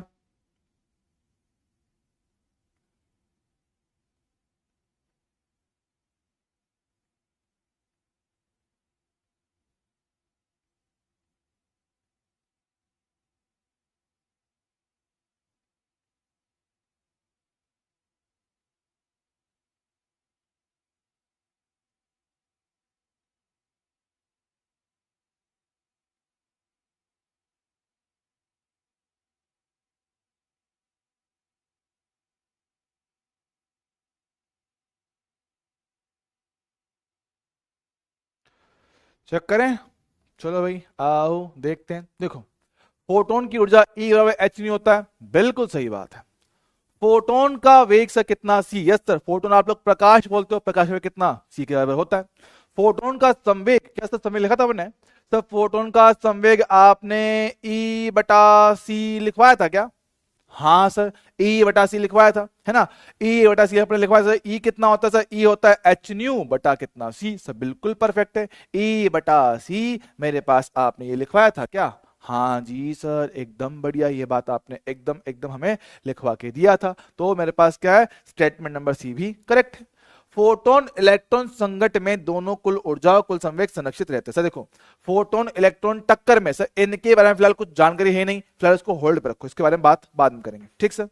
फोटोन पर धनात्मक आवेश होता नहीं सर, फोटोन तो प्रकाश है, इस पे कोई आवेश नहीं होता है। तो सर ए बी सी तो पक्का करेक्ट है, ए बी सी तो पक्का ही करेक्ट है, और ई वाला सही नहीं। तो भैया देखो जिसमें ई आ जाए वो तो गलत है, ठीक सर। अब A B C 100% correct sir, option D में दिक्कत है, ऑप्शन डी में दिक्कत है। देखो सर फोटोन और इलेक्ट्रॉन संगठ में दोनों कुल ऊर्जा और संवेग संरक्षित रहते हैं। सर कैसे, बात करें समझना। सर फोटोन है, सर फोटोन है और इलेक्ट्रॉन है, इनकी जब आपस में टक्कर होती है, हमने बोल रखा है कि आप इनको पार्टिकल मान सकते हो, हाँ सर। तो जब इनमें टक्कर होता है तो आपका ऊर्जा और संवेग क्या होता है, दोनों पास क्या है, संरक्षित रहेंगे। और हाँ सर, जब दोनों ही चीजें संरक्षित रहेंगी तो मेरे पास क्या है, ऑप्शन डी भी करेक्ट होना बनता है क्या बाबू? हाँ जी सर। किनको लगता है सही है? किन किन बच्चों को लगता है कि भैया फोटोन के और इसके टक्कर में आपका संवेग संरक्षित रहना चाहिए? जवाब दो फटाफट से। कितनी जनता को लगता है कि सर ये संरक्षित रहना चाहिए? तो देखो हम मानते हैं कि फोटोन और जो इलेक्ट्रॉन होते हैं सर क्या होता है, ये आपके ऐसे क्षेत्र में काम करते हैं जहां पे आपका ऊर्जा का हानि नहीं होता है, तो एनर्जी लॉस नहीं होता है। तो मेरे पास क्या है, आपका फोटोन और इलेक्ट्रॉन का क्या होता है, इनका आपस में जब भी टक्कर होता है आपका ऊर्जा और संवेग क्या है, दोनों रहते हैं संरक्षित। तो ऑप्शन नंबर 4 आपका परफेक्टली सही आंसर बन पाएगा। क्योंकि सर अगर आपको ऑप्शन नहीं मिले, चल मान लो एक बार को, चल मान लो सर डी के बारे में नहीं पता है, अगर डी के बारे में नहीं पता है तो कम से भी कम सर ए बी सी तो करेक्ट थे, पर ए बी सी वाला इसमें ऑप्शन है ही नहीं, ए बी सी वाला इसमें ऑप्शन है ही नहीं। चल मान लो एक पल के लिए कि सर हमें ऑप्शन डी में डाउट है, चल ठीक है सर ये तो गलत हो गया, डी पे डाउट है, चल ए बी सी तो करेक्ट है, तो ए बी सी के हिसाब से क्या ए बी सी सही वाला कोई ऑप्शन है क्या? नहीं सर, ए बी सी सही वाला कोई ऑप्शन है ही नहीं ना भाई। जब नहीं है तो बचा कौन, ए बी सी डी, मतलब क्या है, डी भी मेरे पास क्या है, करेक्ट रहा होगा। तो कई बार आपको चीजें पता नहीं होकर भी आप लोग सही ऑप्शन टिक कर सकते हो। तो मात्र 17% जनता का आंसर सही है। देख लो भैया, सीधे सिंपल टॉपिक्स है ना, उनमें भी दिक्कत आ रही है, ठीक है चलेगा? हाँ सर, तो मेरे पास डी भी करेक्ट हो जाएगा। आगे बात करते हैं। अब बोहर के मॉडल में भैया कुछ कमियां थी। बोहर के मॉडल ने भैया बहुत सारी चीजों का सॉल्यूशन निकाल दिया, लेकिन फिर भी इसमें क्या है, कुछ कमियां थी। सर क्या? सबसे पहला कि बोहर का जो मॉडल होता है वो एकल इलेक्ट्रॉन वाले परमाणु पर ही काम करता है। जो आपके बोहर ने जो अपना मॉडल बताया वो सिर्फ और सिर्फ एकल इलेक्ट्रॉन परमाणु के लिए वैध है, सिर्फ उस पर ही काम करता है। जैसे कि हाइड्रोजन एटम होता है सर, जी हाँ, उसके पास एक इलेक्ट्रॉन होता है। सर He पे काम, देखो हाइड्रोजन पे काम करेगा, एक इलेक्ट्रॉन होता है। He पे तो नहीं कर सकता क्योंकि उसके पास दो इलेक्ट्रॉन होता है। He पे काम नहीं कर सकता, उस पे क्या होता है, दो इलेक्ट्रॉन। तो लेकिन सर हाँ, अगर उसमें से एक इलेक्ट्रॉन निकाल दूं, He प्लस बना दूं, तो यस इस पे बिल्कुल काम करेगा। तो जिनके पास भी एक इलेक्ट्रॉन होता है उन्हीं पे मेरे पास बोहर का मॉडल काम करता है। ठीक है भाई, चलेगा? हाँ जी सर, बढ़िया है। सो आगे बढ़ते हैं। अगला, इलेक्ट्रॉन की गति की कक्षाएं वृत्तीय मानी गई, परंतु सोमरफील्ड के अनुसार बाद में ये दीर्घवृत्ताकार निकली। अब सोमरफील्ड की थ्योरी अपन अपने सिलेबस में नहीं पढ़ते, है ना। सोमरफील्ड की थ्योरी हम लोग हमारे सिलेबस में नहीं पढ़ते, लेकिन हाँ सोमरफील्ड ने बाद में साबित किया कि भाई हाँ, इलेक्ट्रॉन जो चक्कर लगाता है वो कक्षा वृत्ताकार नहीं होती, दीर्घवृत्ताकार होती है, एलिप्टिकल होती है, एलिप्स होती है। ठीक है, चलेगा क्या? हाँ सर। अगला, नाभिक को स्थिर माना गया, लेकिन असल में क्या होता है, नाभिक अपने खुद की अक्ष के सापेक्ष चक्कर लगाता है, जो कि बोहर ने नहीं बताया। तो नाभिक आपका स्थिर नहीं होता है, वो अपनी ही अक्ष के चारों ओर तरफ क्या होता है, चक्कर लगाता है। चल ठीक है, बात करते हैं। यह प्रतिरूप स्पेक्ट्रम की तीव्रता मतलब इंटेंसिटी, कि भैया उसने ये तो बता दिया कि मेरे पास कौन कौन से रंगों का प्रकाश मिल पा रहा है, लेकिन उनकी जो तीव्रता, उनकी जो इंटेंसिटी है, उसके बारे में जानकारी नहीं दे पाया। कि कौन से रंग का प्रकाश मिल रहा है ये तो प्रूफ हो गया, लेकिन उसकी इंटेंसिटी कितनी है वो हमें नहीं समझा सका, ये उसकी दिक्कत रही। ठीक सर, लेकिन फिर भी बोहर के मॉडल ने काफी सारी चीजों को सॉल्व कर दिया था जो बाकी मॉडल नहीं कर पाए थे। ठीक है, तो ये बात अपने को याद रखना है। ठीक सर, बोहर मॉडल काफी ज्यादा इंपॉर्टेंट है, यहां से क्वेश्चन आपके एग्जाम में बहुत ज्यादा बनने के चांस रहते हैं, तो कृपया करके उस पे थोड़ा ध्यान दिया जाएगा। ओके है सर? हाँ जी सर। आगे बढ़ाया जाए सर? बिल्कुल बढ़ाया जाए। ये भाई देख, आगे देख। बोहर का मॉडल किस पे, किसके लिए वैध है, किसके लिए काम करता है? H परमाणु। यस सर, लिथियम प्लस के पास तो 2 इलेक्ट्रॉन होते हैं, काम नहीं करेगा। He प्लस के पास कितना होता है? 1 इलेक्ट्रॉन होता है, तेरे पे काम करेगा। तो ए और सी करेक्ट, ऑप्शन डी सही आंसर होगा। ऑप्शन डी सही आंसर होगा। हाँ जी साहब, आगे बढ़ते हैं। ओके है सर। नीट 2022 में सवाल था, 2020 में, कि किन के लिए वैध नहीं है? नहीं, एकल आयनित हीलियम, भाई तुम्हारे पास 1 इलेक्ट्रॉन होता है तो तुम पे काम करेंगे। ड्यूट्रॉन, ड्यूट्रॉन क्या होता है भैया? सर ड्यूट्रॉन होता है 1H2, ये होता है ड्यूट्रॉन, ये होता है न्यूट्रॉन। हाँ सर, है ना? तो सर मेरे पास क्या होता है, इसके पास भी सर इलेक्ट्रॉन तो एक ही होता है, इसके पास भी इलेक्ट्रॉन तो एक ही होता है, लेकिन क्या होता है इसके पास, इसके बाद क्या होता है, इसके बाद एक न्यूट्रॉन भी होता है, पर उससे फर्क नहीं पड़ रहा, हमें काम है इलेक्ट्रॉन, तो भाई तुम्हारे ऊपर भी काम करेगा। एकदा आयनित नियोन प्लस, सो नियोन, सो नियोन का नंबर क्या होता है? Hydrogen, helium, beryllium, boron, carbon, nitrogen, oxygen, fluorine, neon, sir 10 होता है। 10 में से एक निकाल दे सर, फिर भी 9 बचेंगे, एक तो नहीं है ना, ना ना ना, तेरे ऊपर काम नहीं करेगा बाबू। ठीक है, हाइड्रोजन तेरे पास तो एक ही होता है भाई, तो तेरे पे काम करेगा। तो जिस पे काम नहीं कर रहा है वो है ऑप्शन नंबर 3, जिस पे काम नहीं कर रहा है वो है ऑप्शन नंबर 3। ओ हो, सही है, चलेगा, है ना? ओके सर, अगलो सवाल अपनी नजरा के सामने देखो। अब रेडियस, अब भैया यहां पे प्लीज सब लोग अपनी नजरें स्क्रीन पे चिपका लो थोड़ी देर के लिए। कॉपी किताब साइड में फेंक दो, कॉपी किताबों को साइड में फेंक दो। जो मैं बोलता हूं प्लीज प्लीज प्लीज जरा उसको ध्यान से सुनिएगा, क्योंकि यहां से आपकी जो चीजें हैं वो प्योरली आपकी याद करने वाली हैं। यहां से क्या है, चीजें आपकी जो आएंगी वो प्योरली याद करने वाली है, उससे ज्यादा आपको कुछ नहीं करने का है। ठीक है, कॉपी किताब साइड में रख दो, सिर्फ सुनना है। ज्यादा से ज्यादा अपने हाथ में एक रफ कॉपी और एक पेन ले लो, ताकि जो मैं बोलता हूं स्क्रीन पर देखते हुए साथ में साइड अपना पेन चलता रहे साइड में, है ना? लिखने का नहीं, रफ काम के लिए। ठीक है, सुनिएगा। सब बोहर की पहली परिकल्पना के हिसाब से मेरे पास समीकरण थी ये, आपका सेंट्रीपिटल फोर्स इसके बराबर था kZe²/r²। सर जी हाँ, तो एक आर से एक आर चला गया, आर को लाऊंगा इस तरफ से, कितना आएगा mv²r बराबर kZe²। समीकरण नंबर 1। बोहर की दूसरी परिकल्पना के हिसाब से आपका जो कोणीय संवेग mvr वो होता है nh/2π। समीकरण नंबर 2। अब इन दो समीकरणों से मुझे v और r निकालना है, मुझे v और r निकालना। सर v क्या है? वेग। r क्या है? त्रिज्या। सर ठीक है, हमें ये चीजें निकालना है।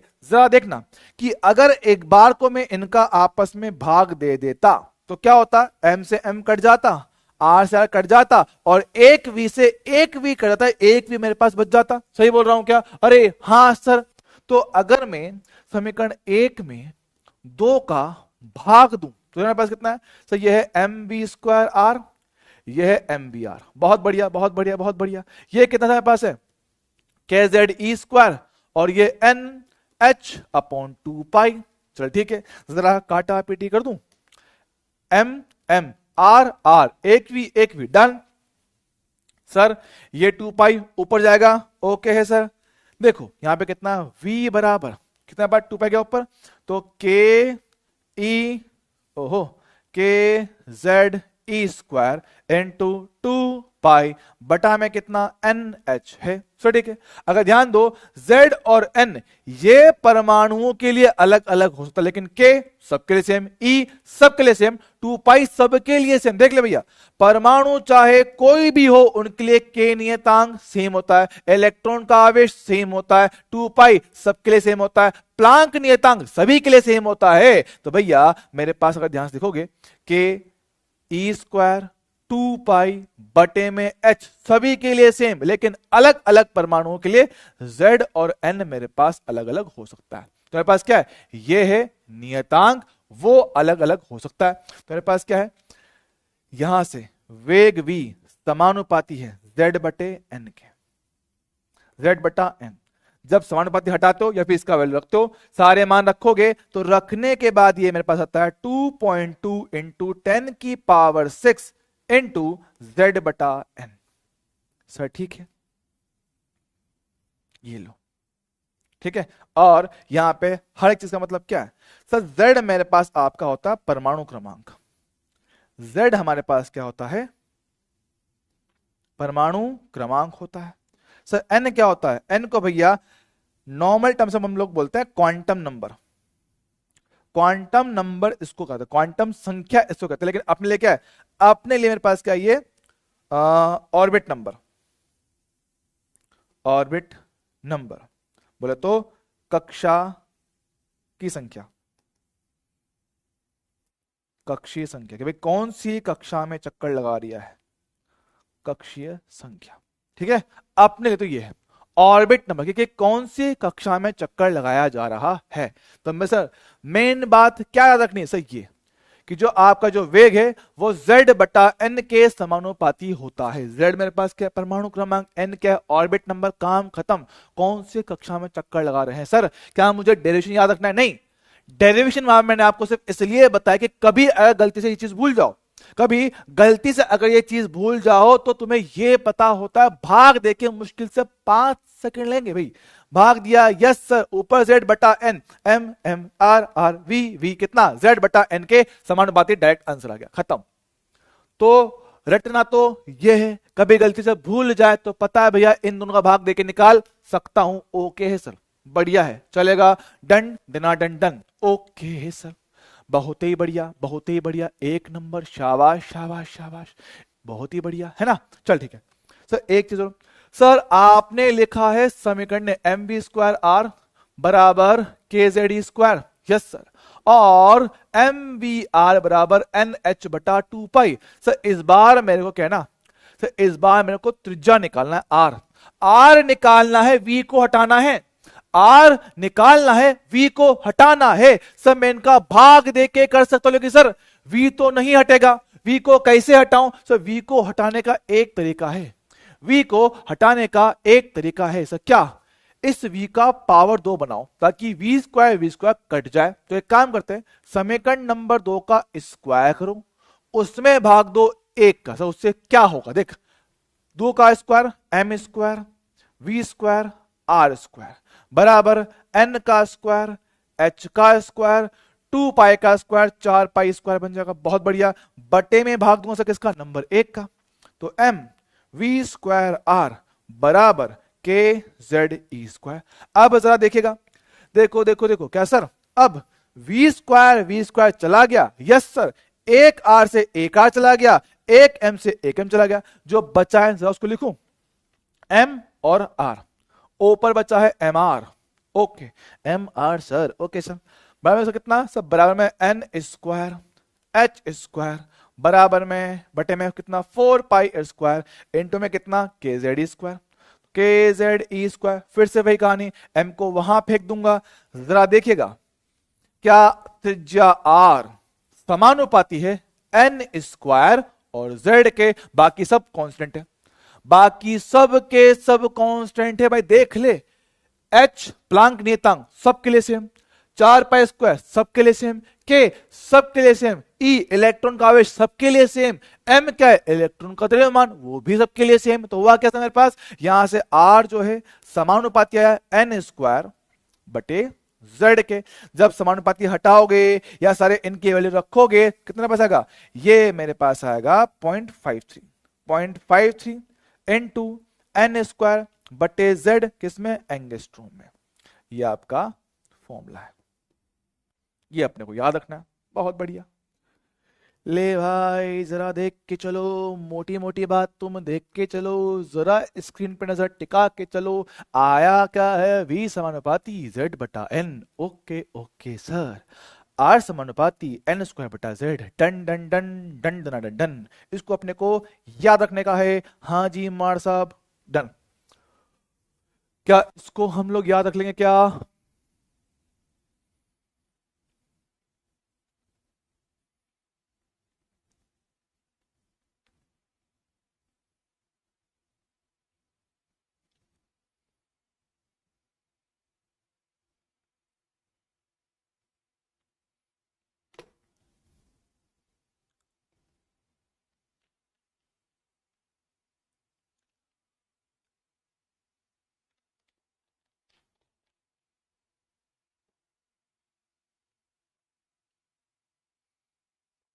डन है बेटा। फॉर्मूला, सिर्फ फॉर्मूला याद रखना है, सिर्फ फॉर्मूला। ओके है सर, यस सर। अच्छा, अब एक छोटी सी जानकारी आप जनता के लिए। आम जनता को क्या है, एक छोटी दिक्कत रहती है, एक छोटी सी दिक्कत उनको रहती है। सर कौन सी दिक्कत है, दिखाता हूं।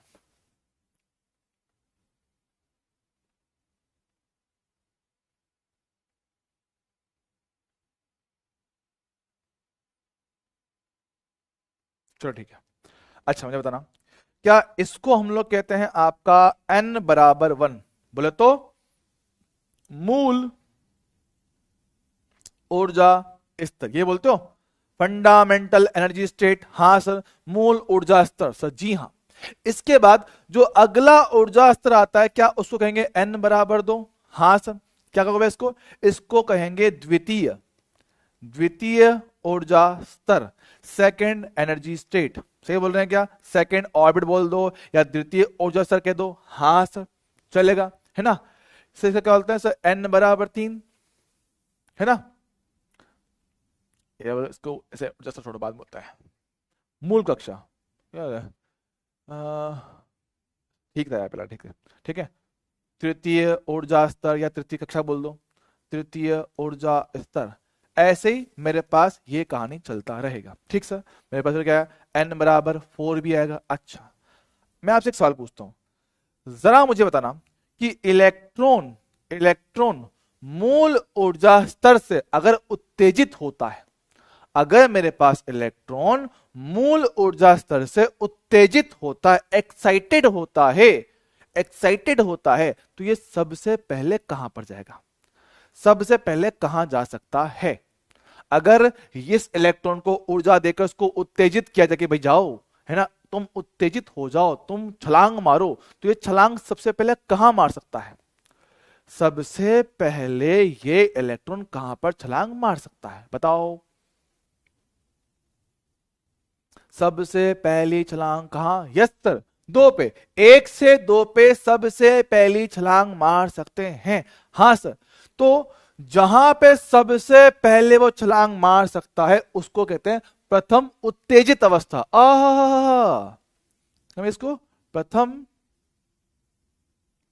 उत्तेजित अवस्था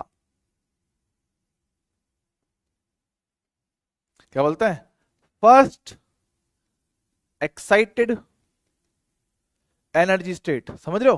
हो तो एक बात समझे हैं कि सर जो आपका उत्तेजित अवस्था होता है प्रथम है, तो वहां पे 1 नंबर ज्यादा होगा। समझ रहे हो? जो उत्तेजित अवस्था है उससे 1 नंबर ज्यादा का ऑर्बिट मिलता है। अच्छा, तो सर ये n बराबर 3, तो इलेक्ट्रॉन यहां से यहां जाएगा, पहले यहां जा सकता है, दूसरा यहां जा सकता है, तो वे जहां पर भी जाएगा वो जो ऊर्जा स्तर है वो बनेगा द्वितीय उत्तेजित अवस्था, द्वितीय उत्तेजित अवस्था। ऐसे मेरे पास क्या है, ये क्या बनेगा? ये बनेगा तृतीय उत्तेजित अवस्था। भैया इनमें कंफ्यूज मत होना, इनमें कंफ्यूज नहीं होने का है। तृतीय उत्तेजित अवस्था इसको कहेंगे। तो भैया जो भी उत्तेजित अवस्था है उससे एक नंबर ज्यादा आपका ऑर्बिट नंबर आएगा। कि सर दूसरी उत्तेजित अवस्था तो 2 + 1 n बराबर 3, तीसरी उत्तेजित अवस्था तो n बराबर 3 + 1 4 कर दूंगा, पहला उत्तेजित अवस्था तो 1 + 1 2 n का मान आएगा। ठीक है क्या? क्या हमें ये सब क्लियर है क्या?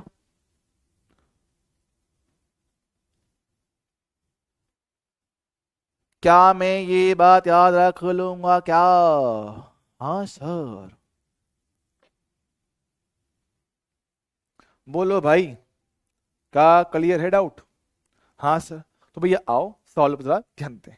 ले भैया देख, ले मुन्ना देख, देख तेरा मुन्ना बिगड़ा जाए, अगला सवाल देख। देख क्या बोलता है, H परमाणु की द्वितीय उत्तेजित अवस्था। सर उत्तेजित अवस्था में एक जोड़ना होता है तो n का मान कौन सा अवस्था है? 2 है, तो 2 + 1 ये है n का मान। ओके, बोला वैसे कितना त्रिज्या? Yes sir. हाइड्रोजन परमाणु के लिए परमाणु क्रमांक होता है 1, n का मान ये रहा। क्या त्रिज्या r का फॉर्मूला क्या लिखा है? पॉइंट का 5 3 n स्क्वायर बटे जेड। जी हाँ सर, तो पॉइंट का 5 3 n कितना 3, तो 3 का स्क्वायर बटे में जेड कितना 1। बहुत है बढ़िया। लिखो कितना पास आएगा?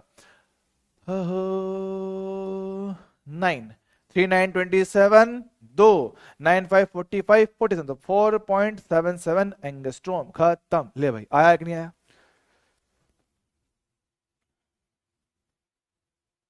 आसान सीधा सिंपल फॉर्मूला बेस। ओए होए होए, मजेदार सवाल आए हाय। सर मस्त है ये तो मस्त है। अगर देख H परमाणु, सर हाइड्रोजन के लिए परमाणु क्रमांक होता है 1, द्वितीय और तृतीय कक्षाएं देख ले, उत्तेजित नहीं लिखा है, उत्तेजित नहीं लिखा है। यहां पे उत्तेजित था तो मैंने +1 किया, यहां पे उत्तेजित नहीं है तो भाई इसका नंबर है 2। इसका नंबर कितना है? 2 है। और तीसरे के लिए तो तीसरा ही होगा। बोल रहा है इनके लिए त्रिज्याओं का अनुपात बता। चल ठीक है, हम जानते हैं त्रिज्या r का फॉर्मूला क्या बोलते हो? पॉइंट का 5 3 n स्क्वायर बटे z। साफ साफ दिखता है तो दो अलग अलग n के लिए त्रिज्या r की बात करता है। सर ठीक है, तो मेरे पास r समानुपाती n का स्क्वायर है, तो इसके हिसाब से इनकी त्रिज्याओं का अनुपात भी इसी हिसाब से आएगा। n1 बटे n2 का होल स्क्वायर। तो n1 कितना है सर? n1 का मान है 2, n2 का मान है 3, इसका करूंगा स्क्वायर तो 2 का स्क्वायर 4, 3 का स्क्वायर 9। Done sir, 4/9। ओके। कोई डाउट है? अरे सही तो आसान है, ये तो एकदम हलवा हलवा सवाल है बाबू, हलवा। मजा आ गया। बोलो भाई क्लियर है क्या? हाँ, 4/9 स्क्वायर भी तो है बाबू। अरे वाह सर, आया? जवाब दो फटाफट से, इसको सोल्व करो। He+ परमाणु है, प्रथम और द्वितीय उत्तेजित अवस्था में त्रिज्या का मान बताइए। सर ठीक है। सर एक ही परमाणु? Yes sir. दोनों के लिए परमाणु सेम, z का मान कितना? 2 है। उत्तेजित लिखा, उत्तेजित, उत्तेजित मतलब एक प्लस करना है, तो प्रथम में 1 + 1 2 कर दूंगा, द्वितीय उत्तेजित अवस्था +1 कर दो, 2 + 1 कितना 3 आएगा। फिर ठीक है, हम जानते हैं त्रिज्या r का फॉर्मूला कितना? पॉइंट का 5 3 n स्क्वायर बटा z। Okay sir.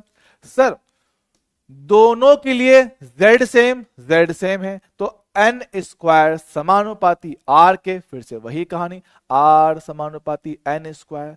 तो कितना मेरे पास आएगा? r1 बटे r2 बराबर n1 बटे n2 का होल स्क्वायर। तो वही मेरे पास कहानी है, 2/3 का होल स्क्वायर कितना आएगा? 4/9। परफेक्ट आया। Okay sir, okay sir, okay okay sir. हलवे का है जलवा, सर्दी का मौसम, गाजर का हलवा, गाजर का हलवा खाएंगे, जलवा हम मचाएंगे। ओ हो, गाजर का हलवा खाएंगे और जलवा हम मचाएंगे नीट के एग्जाम में, है ना? देख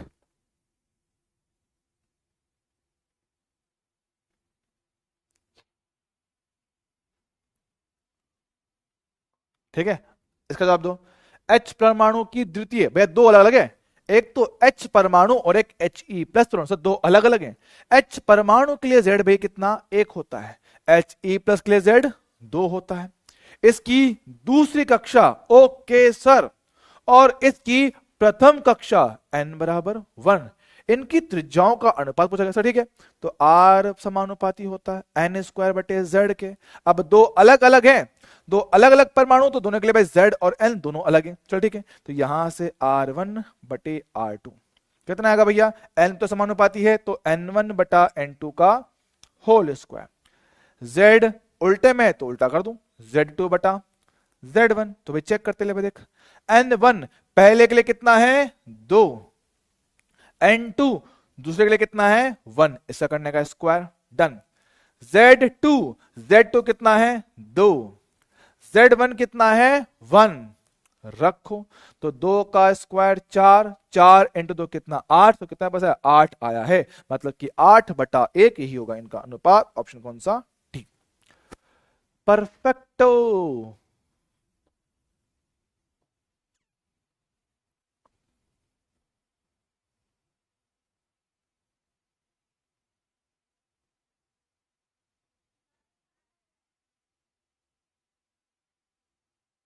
क्लियर है, चलो बहुत बढ़िया, आगे बढ़ते हैं।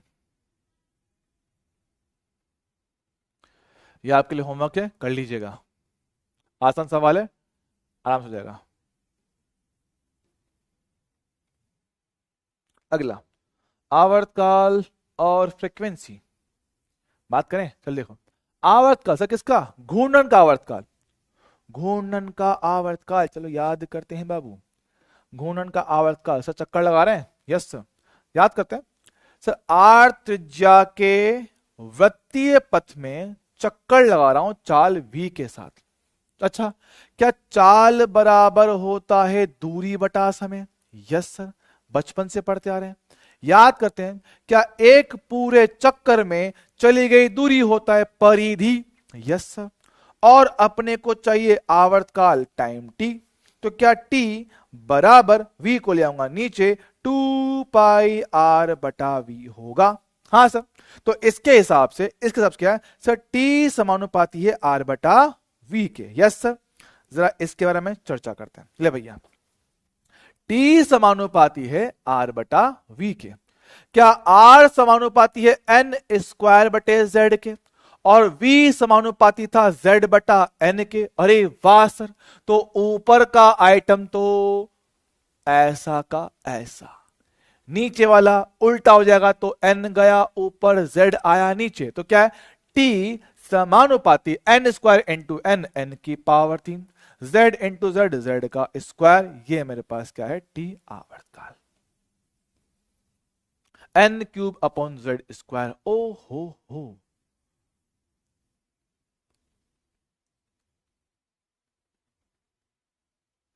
डन है क्या, अरे वाह सर, ये तो बढ़िया है। अच्छा चल, एक बात और सुनते हैं, एक बात और सुन सर, क्या फ्रीक्वेंसी जो बोलते हैं हम लोग, बोलते हैं ना फ्रीक्वेंसी, क्या सर ये जो चीज है ये आवर्तकाल का उल्टा होता है, अरे हाँ सर, ये तो आपने बताया हुआ है, एसएचएम में पढ़ा था। तो फ्रीक्वेंसी टी का उल्टा, तो उल्टा कर दो, कितना, जेड स्क्वायर बटे एन क्यूब, परफेक्ट, शाबाश, मजेदार, ओके है sir, okay okay okay sir, okay okay okay sir. Priyanshi Jain और नेहा जादौन, बेटा आईजी आईजी खेलना बंद करो, वरना एजी ओजी के दिन आ जाएंगे। अभी पढ़ लोगे तो नीट यूजी दोगे, पढ़ लोगे तो नीट यूजी करोगे, नहीं करोगे तो घर वाले वो कार्यक्रम करवा देंगे जिसके बाद तुम्हें एजी ओजी बोलना पड़ जाएगा, कि एजी सुनते हो, ओजी सुनते हो, बाजार से आते वक्त आधा किलो टमाटर ले आइयो।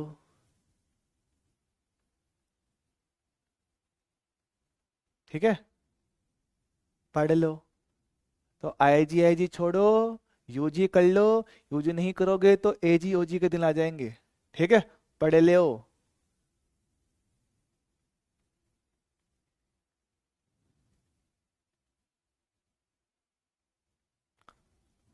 ठीक है, आगे बढ़े, चल ठीक है। यहां देख लो भैया पास क्या है, आवर्तकाल का अनुपात पूछा गया है। आवर्तकाल का अनुपात अपने को पूछा गया है, सब जानते हैं। आवर्तकाल टी क्या पड़ा, सही है क्या है, n की पावर 3/z² के समानुपाती है। अच्छा, अब बोला गया एच ई प्लस, इसके लिए तो z कितना 2 होता है, ठीक है। इसके अलावा प्रथम उत्तेजित, उत्तेजित में 1+ करना होता है तो 1+1 2 कर दूंगा। दूसरा उत्तेजित भैया, इसमें क्या n का वैल्यू 2+1 कर दूंगा, कितना 3। इसमें आवर्तकाल का अनुपात पूछा गया, दोनों के लिए z तो सेम है, दोनों के लिए मेरे पास क्या है, z तो निकला सेम, तो आवर्तकाल समानुपाती n की पावर 3, तो कितना मेरे पास आएगा T1/T2। n1 कितना मेरे पास है 2, ये कितना 3, n की पावर कितना 3, तो 2 की पावर 3 कितना 8, ये कितना 27, ये आपका आंसर है 8/27, ऑप्शन कौन सा, सी। हाँ सर, बोलो भाई, क्लियर है क्या। हाँ जी सर, बढ़िया बढ़िया बढ़िया।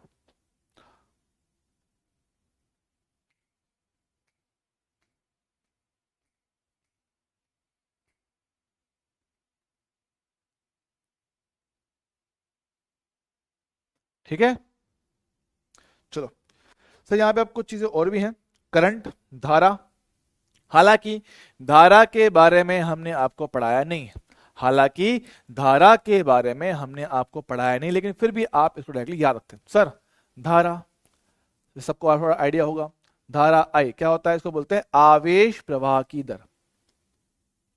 आवेश प्रवाह की दर सभी ने थोड़ा बहुत इनके हम जानते हैं, आवेश प्रवाह की जो दर होता है उसको हम लोग कहते हैं धारा। सो ठीक है, तो आई जो होता है बोलते हैं सर आवेश Q बटा T बोलते हैं। सर आवेश क्या है, इलेक्ट्रॉन जो चक्कर लगा रहा है, T क्या है, आवर्तकाल, तो आई समानुपाती होता है 1/T के, और T के बारे में देख चुके हो, सर कितना पास आता है n² बटा z², तो z² ऊपर और n की पावर 3 नीचे, ये लो डायरेक्टली याद रखना है।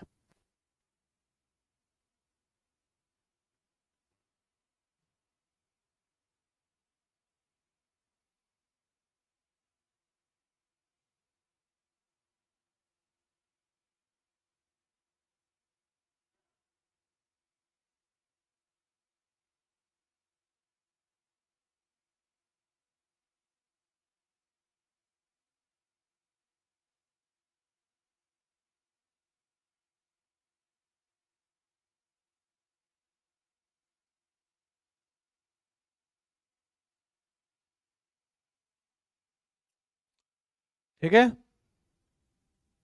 आगे बढ़ते हैं। देखो मेरे पास सर, एक तो है H परमाणु जिसके लिए Z कितना होता है 1, H है He+ परमाणु जिसके लिए Z कितना होता है 2। दोनों की प्रथम कक्षाओं की बात कर रहा है सर, ठीक है। तो हमने सर देखा धारा I समानुपाती निकला Z²/n³ के लिए। अब बड़ी बात सर क्या है, दोनों की प्रथम कक्षा, प्रथम कक्षा मतलब दोनों के लिए n सेम है, तो I समानुपाती Z का स्क्वायर, तो इसके हिसाब से I1/I2 Z1/Z2 का कितना आएगा, होल का स्क्वायर बनेगा। तो भाई Z1 H का 1, He+ का 2, इसका करने का स्क्वायर कितना पास आएगा 1/4। सीधा सिंपल फॉर्मूला बेस, ऑप्शन कौन सा, पहला। डन है सर, आसान, सीधा सिंपल फॉर्मूला बेस, और यकीन मानो क्वेश्चन इसके पूछ सकता है। क्वेश्चन यहां से बिल्कुल बिल्कुल बिल्कुल पूछा जा सकता है, कोई बहुत टफ चीज अपने पास नहीं है, ठीक है।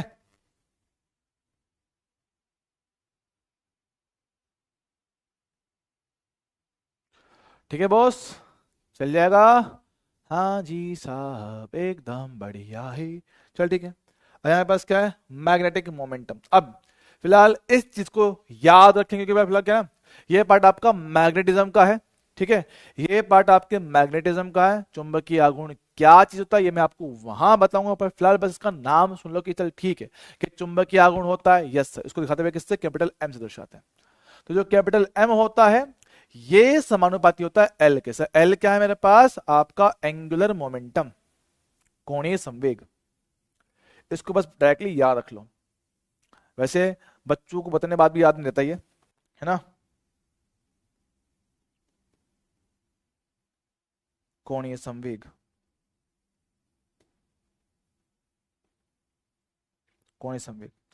अब देखो, अब हमने जानते हैं सही m समानुपाती से किसके, l के है, और l खुद समानुपाती होता है n के। सर क्या बताओ, कब हुआ, कब बताया आपने, कब बताया? अरे बताया मेरे दास, बताता हूं देख।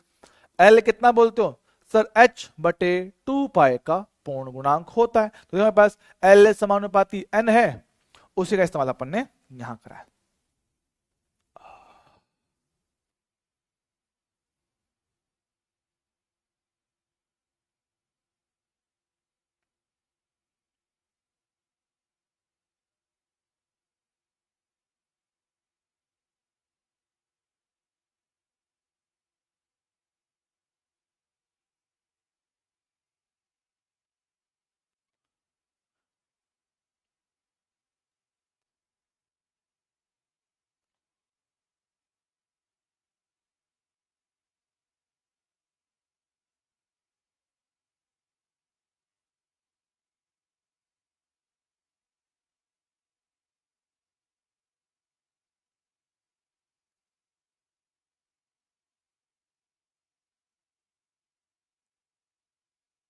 ठीक है, चलो सवाल देख लो, कौन सी बड़ी बात है।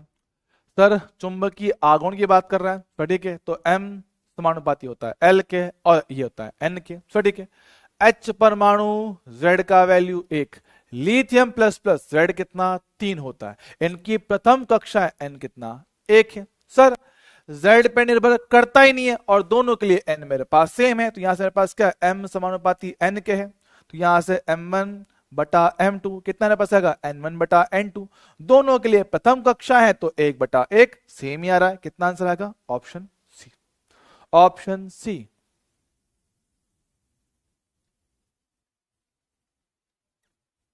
ठीक है,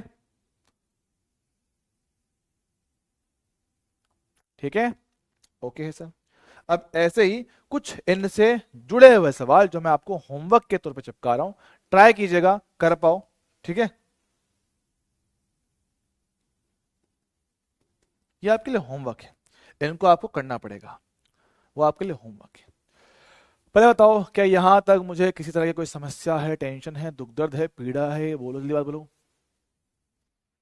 है lucky Lodha, short notes video में देना है, या कैसी बातें करते हो तुम लोग? शॉर्ट नोट्स वीडियो में कैसे आएंगे? ये कौन सा नशा फूकता है मेरे लाल तू, ये क्या फूक रहा है? शॉर्ट नोट्स वीडियो में कैसे आएंगे बेटा, वो नोट्स हैं, नोट्स वीडियो में कैसे आएंगे? ये कैसे क्या कर रहे हो? ये क्या चीज है भाई, ये कोई नई चीज है ये क्या? ये कोई नई निंजा टेक्निक है क्या जो मेरे को पता नहीं है? हैं?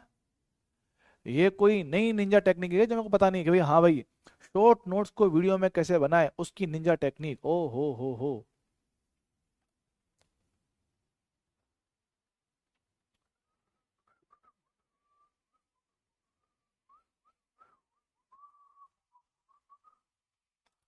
हाँ लग तो मुझे कुछ वैसा रहा भैया, वीडियो में समझा कर। बेटा फिर क्लास में क्या पढ़ाते हैं हम लोग? एक बार बताओ बेटा, मतलब तुम्हें शायद ये बात बुरी लगेगी, तुम्हें शायद ये बात थोड़ी सी बुरी लगेगी, पर बेटा हम क्लास में भी पढ़ा रहे हैं, फिर तुम्हें शॉर्ट नोट्स भी पढ़ा कर दें, फिर तुम लोग क्या करोगे मुझे बताओ? थोड़ा तो अपने दिमाग पे जोर डाल ले मेरे दोस्त, हैं? थोड़ा तो खुद से पढ़ाई कर ले, थोड़ा सा एफर्ट मान लो। बेटा मैं साफ साफ बोलता हूँ, अगर तुम लोग ये सोच के बैठो कि सर ये चीज भी आप हमें वीडियो के थ्रू समझा दो, यकीन मानना तुम्हारा सिलेक्शन नहीं हो रहा। मैं साफ बोलता हूँ, क्लियरली बोलता हूँ। ऑनलाइन में दिक्कत यही है कि बच्चों की आदतें बिगाड़ दी गई हैं, बच्चों की आदतें बिगाड़ दी गई कि भाई एक तो इनको बहुत सारे ऑप्शन दे दिए कि बेटा ये भी फैकल्टी है, ये भी टीचर है, यहाँ से पढ़ ले, वहां से पढ़ ले, बैकलॉग हो गया तो ये बैच ले ले, ये हो गया तो ये पढ़ ले। सबसे बुरी चीज है आप लोगों के लिए, सबसे बुरी चीज है आप लोगों के लिए, सब ये आपको बनाती है आलसी। मैं मानता हूँ भैया, ठीक है हमारे कोचिंग का सिस्टम चलता है इसी से, ये हम कमा भी इसी से रहे हैं, पर सच बताऊं कायदे से सबसे बुरी चीज है ये, सबसे बुरी चीज है ये आप लोगों के लिए, क्योंकि इसने आप लोगों को कर दिया है अपाहिज, अपंग बना दिया अपंग। क्योंकि भैया हम लोग कुछ काम कर ही नहीं रहे, हमें हर चीज का अल्टरनेट मिल जा रहा है। मैं पहला बैच लिया, बैकलॉग हो गया, कोई बात नहीं, अगला बैच ले लेते हैं। अगले बैच में बैकलॉग हो गया, कोई बात नहीं, उसके अगला ले लेंगे। सर इसके बाद बैकलॉग है, कोई बात नहीं है, क्रैश कोर्स तो आएगा उससे पढ़ लेंगे। सर अभी बैकलॉग है, कोई बात नहीं, वन शॉट सीरीज आएगी उसमें कर लो। क्या है भैया ये, शॉर्ट नोट्स हम खुद से नहीं बनाएंगे, क्वेश्चन प्रैक्टिस हम खुद से नहीं करेंगे, प्रैक्टिस सर आप करवा दो। आप लोग क्या कर रहे हो,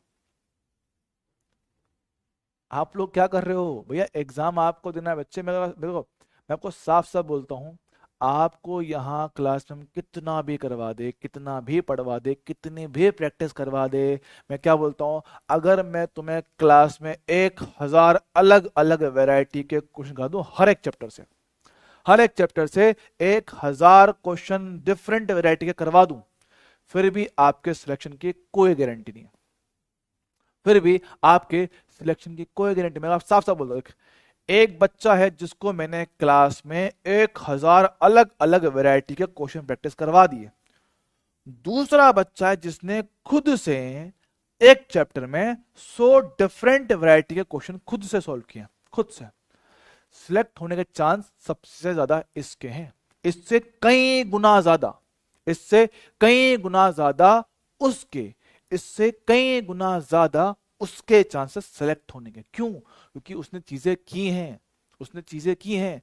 चीजों को देखना सबसे आसान काम है, लेकिन करना मुश्किल होता है। देख के लगता है भाई, देख के लगता है कि भाई हाँ सर ये पढ़ाना कौन सी बड़ी बात है, हम भी पढ़ा देंगे, हम भी पढ़ा देंगे। आप लोगों को लगता होगा, क्लास में कई सारे बच्चे ऐसे हैं उनको लगता है कि भैया भैया इनको तो क्या है, क्लास में पढ़ा लेते हैं, सामने लैपटॉप रखा होता होगा, बुक रखी होती होगी, उसमें देख के पढ़ देते होंगे, है ना, उसको देख के पढ़ा देते होंगे। हाँ सर, तो मुझे लगता होगा, पर भैया दिखता बहुत आसान है, करना बहुत मुश्किल है ना। यहाँ पे हमारे पास जितने टीचर हैं वो बोलते हैं कि भैया तुम्हें चीजें उंगलियों पर रटवा दूंगा, फिंगर टिप्स करवा दूंगा, मैजिशियन बना दूंगा, या आपको एक बात दूंगा। भैया वो ये बात क्यों बोल पा रहे हैं? क्योंकि उन्होंने बहुत सारी बुक सॉल्व किए हैं, उन्होंने 100 नहीं 1000 क्वेश्चन खुद से प्रैक्टिस किए हैं। तब 1000 क्वेश्चन खुद से प्रैक्टिस किए हैं, तब जाके कहीं वो अपने आप को टीचर कह पाते हैं। समझ रहे हो? जो बोलते हैं ना अपने, आयुष सर बोलते हैं भाई बिना पेन उठाए सॉल्व कर दूंगा, क्यों बोल पा रहा है वो आदमी? क्योंकि उसने उतना क्वेश्चन प्रैक्टिस किए हैं, उसने उतने वैरायटी क्वेश्चन किया है, इसलिए वो बोल पा रहा है। अपने विष्णु सर हैं, वो बोलते हैं मैजिशियन बना देंगे। सर क्यों? क्योंकि भाई उन्होंने प्रैक्टिस किया, उन्होंने वैरायटी क्वेश्चन की देखी है, उनको पता है कि किस क्वेश्चन में क्या वैरायटी होता है, कैसे उनको करना होता है। वो उनकी खुद की प्रैक्टिस है, उनकी खुद की मेहनत है। आप सिर्फ उसका रिजल्ट भोग रहे हो, आप सिर्फ उसका रिजल्ट भोग रहे हो, और जिस दिन एग्जाम में उस रिजल्ट से कुछ अलग चीज हटके आ गई, मर जाओगे, वहीं मर जाओगे। समझ रहे हो? तो भैया थोड़ा क्वेश्चन खुद से प्रैक्टिस करने की आदत डाल लो। तुम्हें मैं शुरुआत से एक ही बात बोलता आया हूं, खुद से कुछ चीजें करना सीख लो। हर चीज के लिए ऑप्शन मत ढूंढो कि भैया शॉर्ट नोट्स इसके डाउनलोड कर लेता हूँ, मॉड्यूल यहाँ के डाउनलोड कर लेता हूँ, क्लास इसकी पढ़ लेता हूँ, वन शॉट यहाँ से रिवाइज कर लेता हूँ। रिवीजन खुद का सबसे बढ़िया होता है। ठीक है, चलो बात करते हैं ऊर्जा, एनर्जी की बात करते हैं। एनर्जी की, हाँ सर इलेक्ट्रॉन चक्कर लगा रहा है, हाँ सर चलो बात करते हैं। इलेक्ट्रॉन चक्कर लगाता है, अच्छा सर देखो तो, नाभिक है, ओए एक नाभिक है, नाभिक के चारों ओर इलेक्ट्रॉन चक्कर लगाता है। यस सर, ये नाभिक है, नाभिक के चारों ओर इलेक्ट्रॉन चक्कर लगाता है किसी रफ्तार v के साथ। चलो याद करते हैं, क्या ये कहानी बिल्कुल वैसी नहीं है जिसने हमने पढ़ा था, कौन पढ़ा था, ग्रेविटेशन में? ग्रेविटेशन में हमने पढ़ा था, हाँ सर, है ना। विष्णु सर तो बहुत क्वेश्चन करवाते हैं सर, पूछो मत। हाँ बेटा मुझे पता है, ठीक है, ठीक है। इलेक्ट्रॉन चक्कर लगा रहा है, हाँ सर, ये है मेरे पास सेंटर, ये है मेरे पास, भाई चक्कर लगाते हैं, हाँ सर, हाँ सर, हाँ सर। अब बात को जरा सुनिएगा कैसा, ये है आपका नाभिक, इलेक्ट्रॉन लगा रहा है, चक्कर कैसा, ये पृथ्वी के चारों ओर ग्रह का चक्कर लगाने से नहीं है कि उपग्रह है, उपग्रह, हाँ सर, उपग्रह चक्कर लगा रहा है, हाँ सर, उपग्रह चक्कर लगा रहा है, सेंटर के चारों तरफ उपग्रह चक्कर लगा रहा है, सेंटर के चारों तरफ उपग्रह चक्कर लगा रहा है, लगा रहा है, लगा रहा है। अच्छा, अच्छा सर, उपग्रह के चारों चक्कर लगाने से केस पड़ा ऐसा? हाँ बिल्कुल वैसा ही जैसा आपने पढ़ा था सर, वहां पर आपकी गतिज ऊर्जा, स्थितिज ऊर्जा और टोटल ऊर्जा का अपन ने अनुपात निकाला था, याद है? 1:2 -1, याद है? हाँ सर ऐसा कुछ बताया तो था, चेक करवाऊं? तो समझाता हूं। देखो, सबसे पहले हम जानते हैं काइनेटिक एनर्जी के बारे में, गतिज ऊर्जा। इलेक्ट्रॉन चक्कर लगा रहा है तो उसकी गति की वजह से मेरे पास क्या होगा, एक तो काइनेटिक एनर्जी होगा। चल ठीक है, याद करते हैं। बोहर की पहली परिकल्पना mv² बटे आर बराबर के जेड ई स्क्वायर बटा आर होता है। जी हाँ सर, है ना, आर स्क्वायर होता है सर, ठीक है। तो एक आर से एक आर काट दें, कितना आएगा mv² के जेड ई स्क्वायर बटे आर होता है समीकरण नंबर 1। क्या गतिज ऊर्जा का फॉर्मूला होता है हाफ mv²? जी हाँ सर, और mv² का वैल्यू यहां से यहां डाल दो, कितना पास आएगा 1/2 के जेड ई स्क्वायर अपॉन कितना आर। तो भैया ये मेरे पास क्या है, गतिज ऊर्जा का फॉर्मूला बन गया, के जेड ई स्क्वायर अपॉन कितना 2r। बहुत बढ़िया, ये गतिज ऊर्जा का बेसिक फॉर्मूला आ गया। चलेगा क्या? हाँ जी सर, हाँ जी सर, हाँ जी सर, चलेगा। ठीक है सर, बिल्कुल ऐसी बात करके इसकी पोटेंशियल, है ना, पोटेंशियल एनर्जी, पोटेंशियल एनर्जी। चलो याद करते हैं, क्या पोटेंशियल एनर्जी दो आवेशों के निकाय का जो होता है पोटेंशियल एनर्जी, वो होता है के Q1 Q2 बटे आर। सजी हाँ, तो पोटेंशियल एनर्जी सर क्या है मेरे पास, एक आवेश है नाभिक का प्लस का जेड ही, एक है मेरे पास इलेक्ट्रॉन माइनस का ई, बटे दूरी कितना आर हो जाएगा, माइनस को निकाला बाहर, तो पोटेंशियल एनर्जी माइनस का के जेड ई स्क्वायर अपॉन कितना आर। ये मेरे पास क्या है, पोटेंशियल का फॉर्मूला आ गया है। बहुत बढ़िया, शाबाश शाबाश शाबाश, है ना। ओके सर, उसके अलावा टोटल एनर्जी, टोटल एनर्जी मेरे पास क्या होगा भैया, सही होगा काइनेटिक प्लस पोटेंशियल होगा। तो जी हाँ, जरा लिखते हैं, काइनेटिक के Z E square upon 2r आया था, ये कितना आया, माइनस का के Z E square upon R आया। जब इनको जोड़ोगे, एलसीएम लेके सॉल्व करोगे, कितना पास आएगा, माइनस का के जेड ई स्क्वायर अपॉन कितना 2r। ठीक है, के जेड ई स्क्वायर अपॉन कितना 2r मेरे पास आएगा सर। बहुत बढ़िया, चल ठीक है सर, मुझे सारी एनर्जी मिल गई सर। जी हाँ, तो जरा देखना, काइनेटिक है, यस, हमें चाहिए अनुपात पोटेंशियल के साथ, हमें चाहिए अनुपात टोटल के साथ। ये कितना है सर, ये आया मेरे पास K Z E square upon 2r, yes sir. ये कितना आया है, माइनस में K Z E square upon R, ये कितना आया है, माइनस का के Z E square upon 2r। ठीक, जरा काटा पीटी किया जाए, के जेड ई स्क्वायर के जेड ई स्क्वायर के जेड ई स्क्वायर, ठीक, आर आर आर, क्या बचा है 1/2 अनुपात -1 अनुपात -1 बटा दो। तो सर क्या करें, इसको करना है सिंपल, सिंपल करने के लिए सभी को 2 से गुणा कर दो। तो भाई इस पूरे को 2 से गुणा कर दिया, तो कितना है पास, 1 अनुपात -2 अनुपात -1। ये किसका अनुपात है, गतिज ऊर्जा का स्थितिज ऊर्जा और टोटल ऊर्जा के साथ, ये इनका आपस में अनुपात है। देख ले भाई, ये इनका आपस अनुपात आ गया, सेम टू सेम। अच्छा, प्लस माइनस का ध्यान रखना भैया, पोटेंशियल और टोटल एनर्जी में कितना होता है, नेगेटिव में आता है, काइनेटिक आपका प्लस में आता है सर। ठीक है, उसके अलावा सर ये बात अपने को एकदम एकदम 100% याद रखना पड़ेगा। हाँ जी सर। अच्छा तो देखना, अगर मैं इसमें आर का वैल्यू रख दूं, देखना पास टोटल एनर्जी कितना पास आएगा, माइनस का के जेड ई स्क्वायर, आर कितना था सर, आर था पॉइंट का 5-3 एन स्क्वायर बटे जेड, करेक्ट, जेड जगह ऊपर, टोटल एनर्जी माइनस का के ई स्क्वायर गुणा करना 1.06, है ना, यहां पे कितना मेरे पास है, z इंटू जेड, जेड का स्क्वायर बटे में कितना n का स्क्वायर सर। ठीक है ना।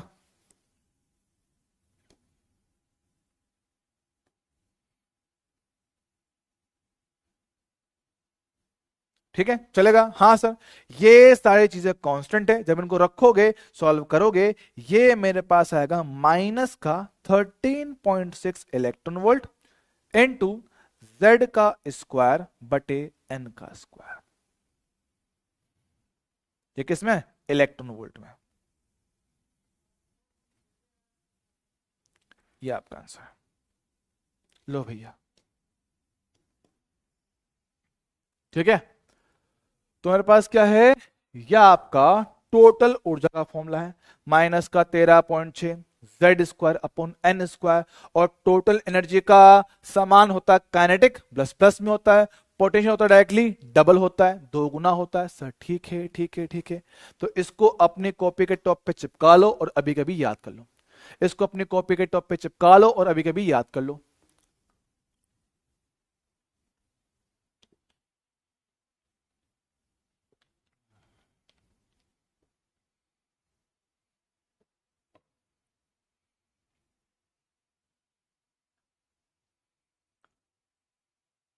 कॉपी के टॉप पे चिपका दो और याद कर लो। सर जी हाँ, चलेगा, एकदम बढ़िया है, शाबाश।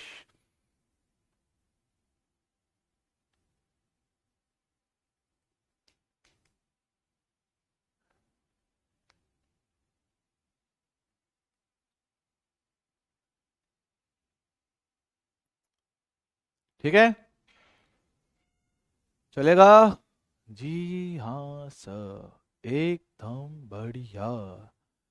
तो आओ, मेरा तुझसे है पहले का नाता, कोई यूं ही नहीं दिल भाता कोई। याद हो गया? चलो बात करते हैं। सर सवाल कैसा कैसा बनेगा? ले भाई देख, सवाल करवाते हैं, कौन सी बड़ी बात है। ले भैया आओ। बोलता है एच ई प्लस परमाणु, सर एच ई प्लस बोले तो जिसका परमाणु क्रमांक 2 है, द्वितीय उत्तेजित, उत्तेजित मतलब 1 प्लस, तो एन का मान दूसरे में 1 जोड़ दो, सर कितना? तीसरा आएगा। उसमें इलेक्ट्रॉन की गतिज ऊर्जा पूछा गया है, चल ठीक है। सर गतिज ऊर्जा बाद में, सबसे पहले निकालते हैं टोटल। सर टोटल ऊर्जा का फॉर्मूला क्या लिखा है? माइनस का 13.6 जेड स्क्वायर बटे एन स्क्वायर लिखा जाए। z का मान 2, n का मान 3, रखो भाई। टोटल एनर्जी कितना मेरे पास आएगा? माइनस का 13.6, z कितना? 2 का स्क्वायर, n कितना? 3 का स्क्वायर। बहुत ही बढ़िया, सॉल्व किया जाए। माइनस का 13.6, 2 का स्क्वायर 4, 3 का स्क्वायर 9, सही कर रहा हूं क्या? हाँ सर। लो भाई भाग देते हैं, कितना पैसा आएगा? भाग दो भाई, कितना कितना आएगा? मैं फिलहाल कर दूं, कैलकुलेट कर दूं? हाँ, ये कितना आना चाहिए? 1 पॉइंट तो 4 कुछ आना चाहिए, 6.04 ऐसा कुछ आएगा। 6.04 बनना चाहिए, 6.04। चेक कर लूंगा एक बार। तेल टू लेटर, तेल टू लेटर, तेल टू लेटर कहाँ गया? 13.6 डिवाइड में कितना? 9 इंटू कितना? 4, यस 6.04। ठीक है, ये आ गया। से तो यार टोटल पूछा, काइनेटिक है, हम जानते हैं ना कि काइनेटिक, पोटेंशियल और टोटल इनका अनुपात क्या? 1:-2:-1 होता है। तो जा देख सर, अगर टोटल एनर्जी यहां पे कितना है? माइनस का 6.04, तो इसमें और इसमें सिर्फ प्लस माइनस का फर्क है, तो जितना मान ये है उतना मान काइनेटिक आएगा, बस प्लस में हो जाएगा। तो 6.04 क्या है? काइनेटिक का वैल्यू निकल कर आ जाएगा। तो 6.04 इलेक्ट्रॉन वोल्ट। ऑप्शन कौन सा? डी। चल जाएगा? अरे वाह सर, ये तो आसान है, ये तो बहुत ही ज्यादा आसान निकला। अरे भाई एकदम आसान निकला है, चलेगा? हलवा हलवा हलवा। अगला सवाल तो देख, एच परमाणु की दूसरी कक्षा। चल ठीक है, एच परमाणु, जेड कितना होता है दोस्त? 1, दूसरी कक्षा n बराबर 2। क्या पूछा? फिर से गतिज ऊर्जा पूछा। ले भाई कोई दिक्कत नहीं, पहले निकालो टोटल। माइनस का 13.6 z का स्क्वायर बटे n का स्क्वायर। ले भाई सॉल्व करता हूं। सर माइनस का 13.6, z का मान 1 का स्क्वायर, n का मान 2 का स्क्वायर। ले भाई सॉल्व करता हूं। माइनस का 13.6, 2 का स्क्वायर 4, भाग दो भाई, कितना बचेगा? माइनस का 3.4 इलेक्ट्रॉन वोल्ट। हम जानते हैं कि काइनेटिक का टोटल के साथ अनुपात 1:-1 का होता है। तो अगर तुम माइनस के 3.4 तो तुम प्लस के 3.4 बनोगे सेम वैल्यू के साथ। ओके सर, तो प्लस का 3.4 ऑप्शन कौन सा? बी। हो मजा आ गया।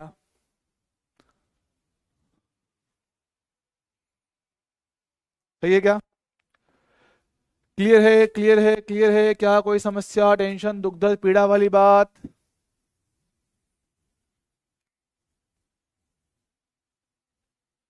ठीक है, हो जाएगा। चल ठीक है, अगर बात समझे तो नीट में आया हुआ क्वेश्चन है, नीट 2022 का सवाल। ओ सर, करके दिखाओ तो। देख, हमारे पास क्या T1 T2, एक तो हाइड्रोजन परमाणु जिसका परमाणु क्रमांक भाई कितना? एक होता है कि पहली कक्षा। ओके सर, और सॉरी पहले नहीं, पहली उत्तेजित अवस्था भैया, उत्तेजित अवस्था। तो पहली उत्तेजित मतलब 1+1, और दूसरी उत्तेजित मतलब कि +1, 2+1, कितना मेरे पास लेंगे? 3 लेंगे। बोला गया है इनकी इलेक्ट्रॉन की कुल ऊर्जाओं का अनुपात। ले भाई देख तो क्या सर, टोटल एनर्जी क्या बोला है? माइनस का 13.6 जेड स्क्वायर बटे एन का स्क्वायर। हाँ सर, अब क्वेश्चन के हिसाब से दोनों किसके हैं? हाइड्रोजन के, तो दोनों के लिए जेड तो सेम हो गया। टोटल एनर्जी समानुपाती 1/n² के। तो टोटल एनर्जी पहले के लिए, टोटल एनर्जी दूसरे के लिए, ये जो अनुपात होगा वो n2/n1 का होल स्क्वायर लिखूंगा क्या? हाँ सर, तो n2 कितना? 3, n1 कितना? 2, इसका करेंगे स्क्वायर, कितना बचेगा?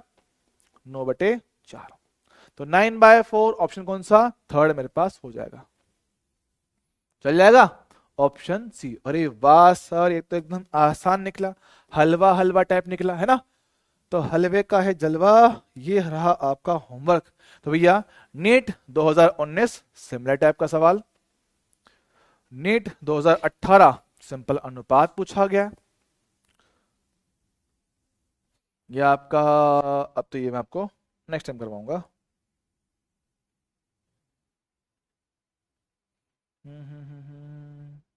ठीक है, इतना काफी है आपके लिए। ठीक है, चलो भाई, यहाँ पे होता है आपका कहानी समाप्त। ठीक है, तो आई होप भैया यहाँ तक की सारी कहानी हमें एकदम क्लियर रहा होगा। ठीक है, इसमें अपने को किसी तरह की कोई समस्या, टेंशन, दुख दर्द, पीड़ा वाली बात नहीं होगी। तो इसको आप लोग अच्छे से पढ़ लीजिएगा, रिवीजन कर लीजिएगा। कोई बहुत हैवी हैवी बात अपने नहीं किया है, सिंपल चीज़ें, और एग्जाम में क्वेश्चन यहाँ से बनता है।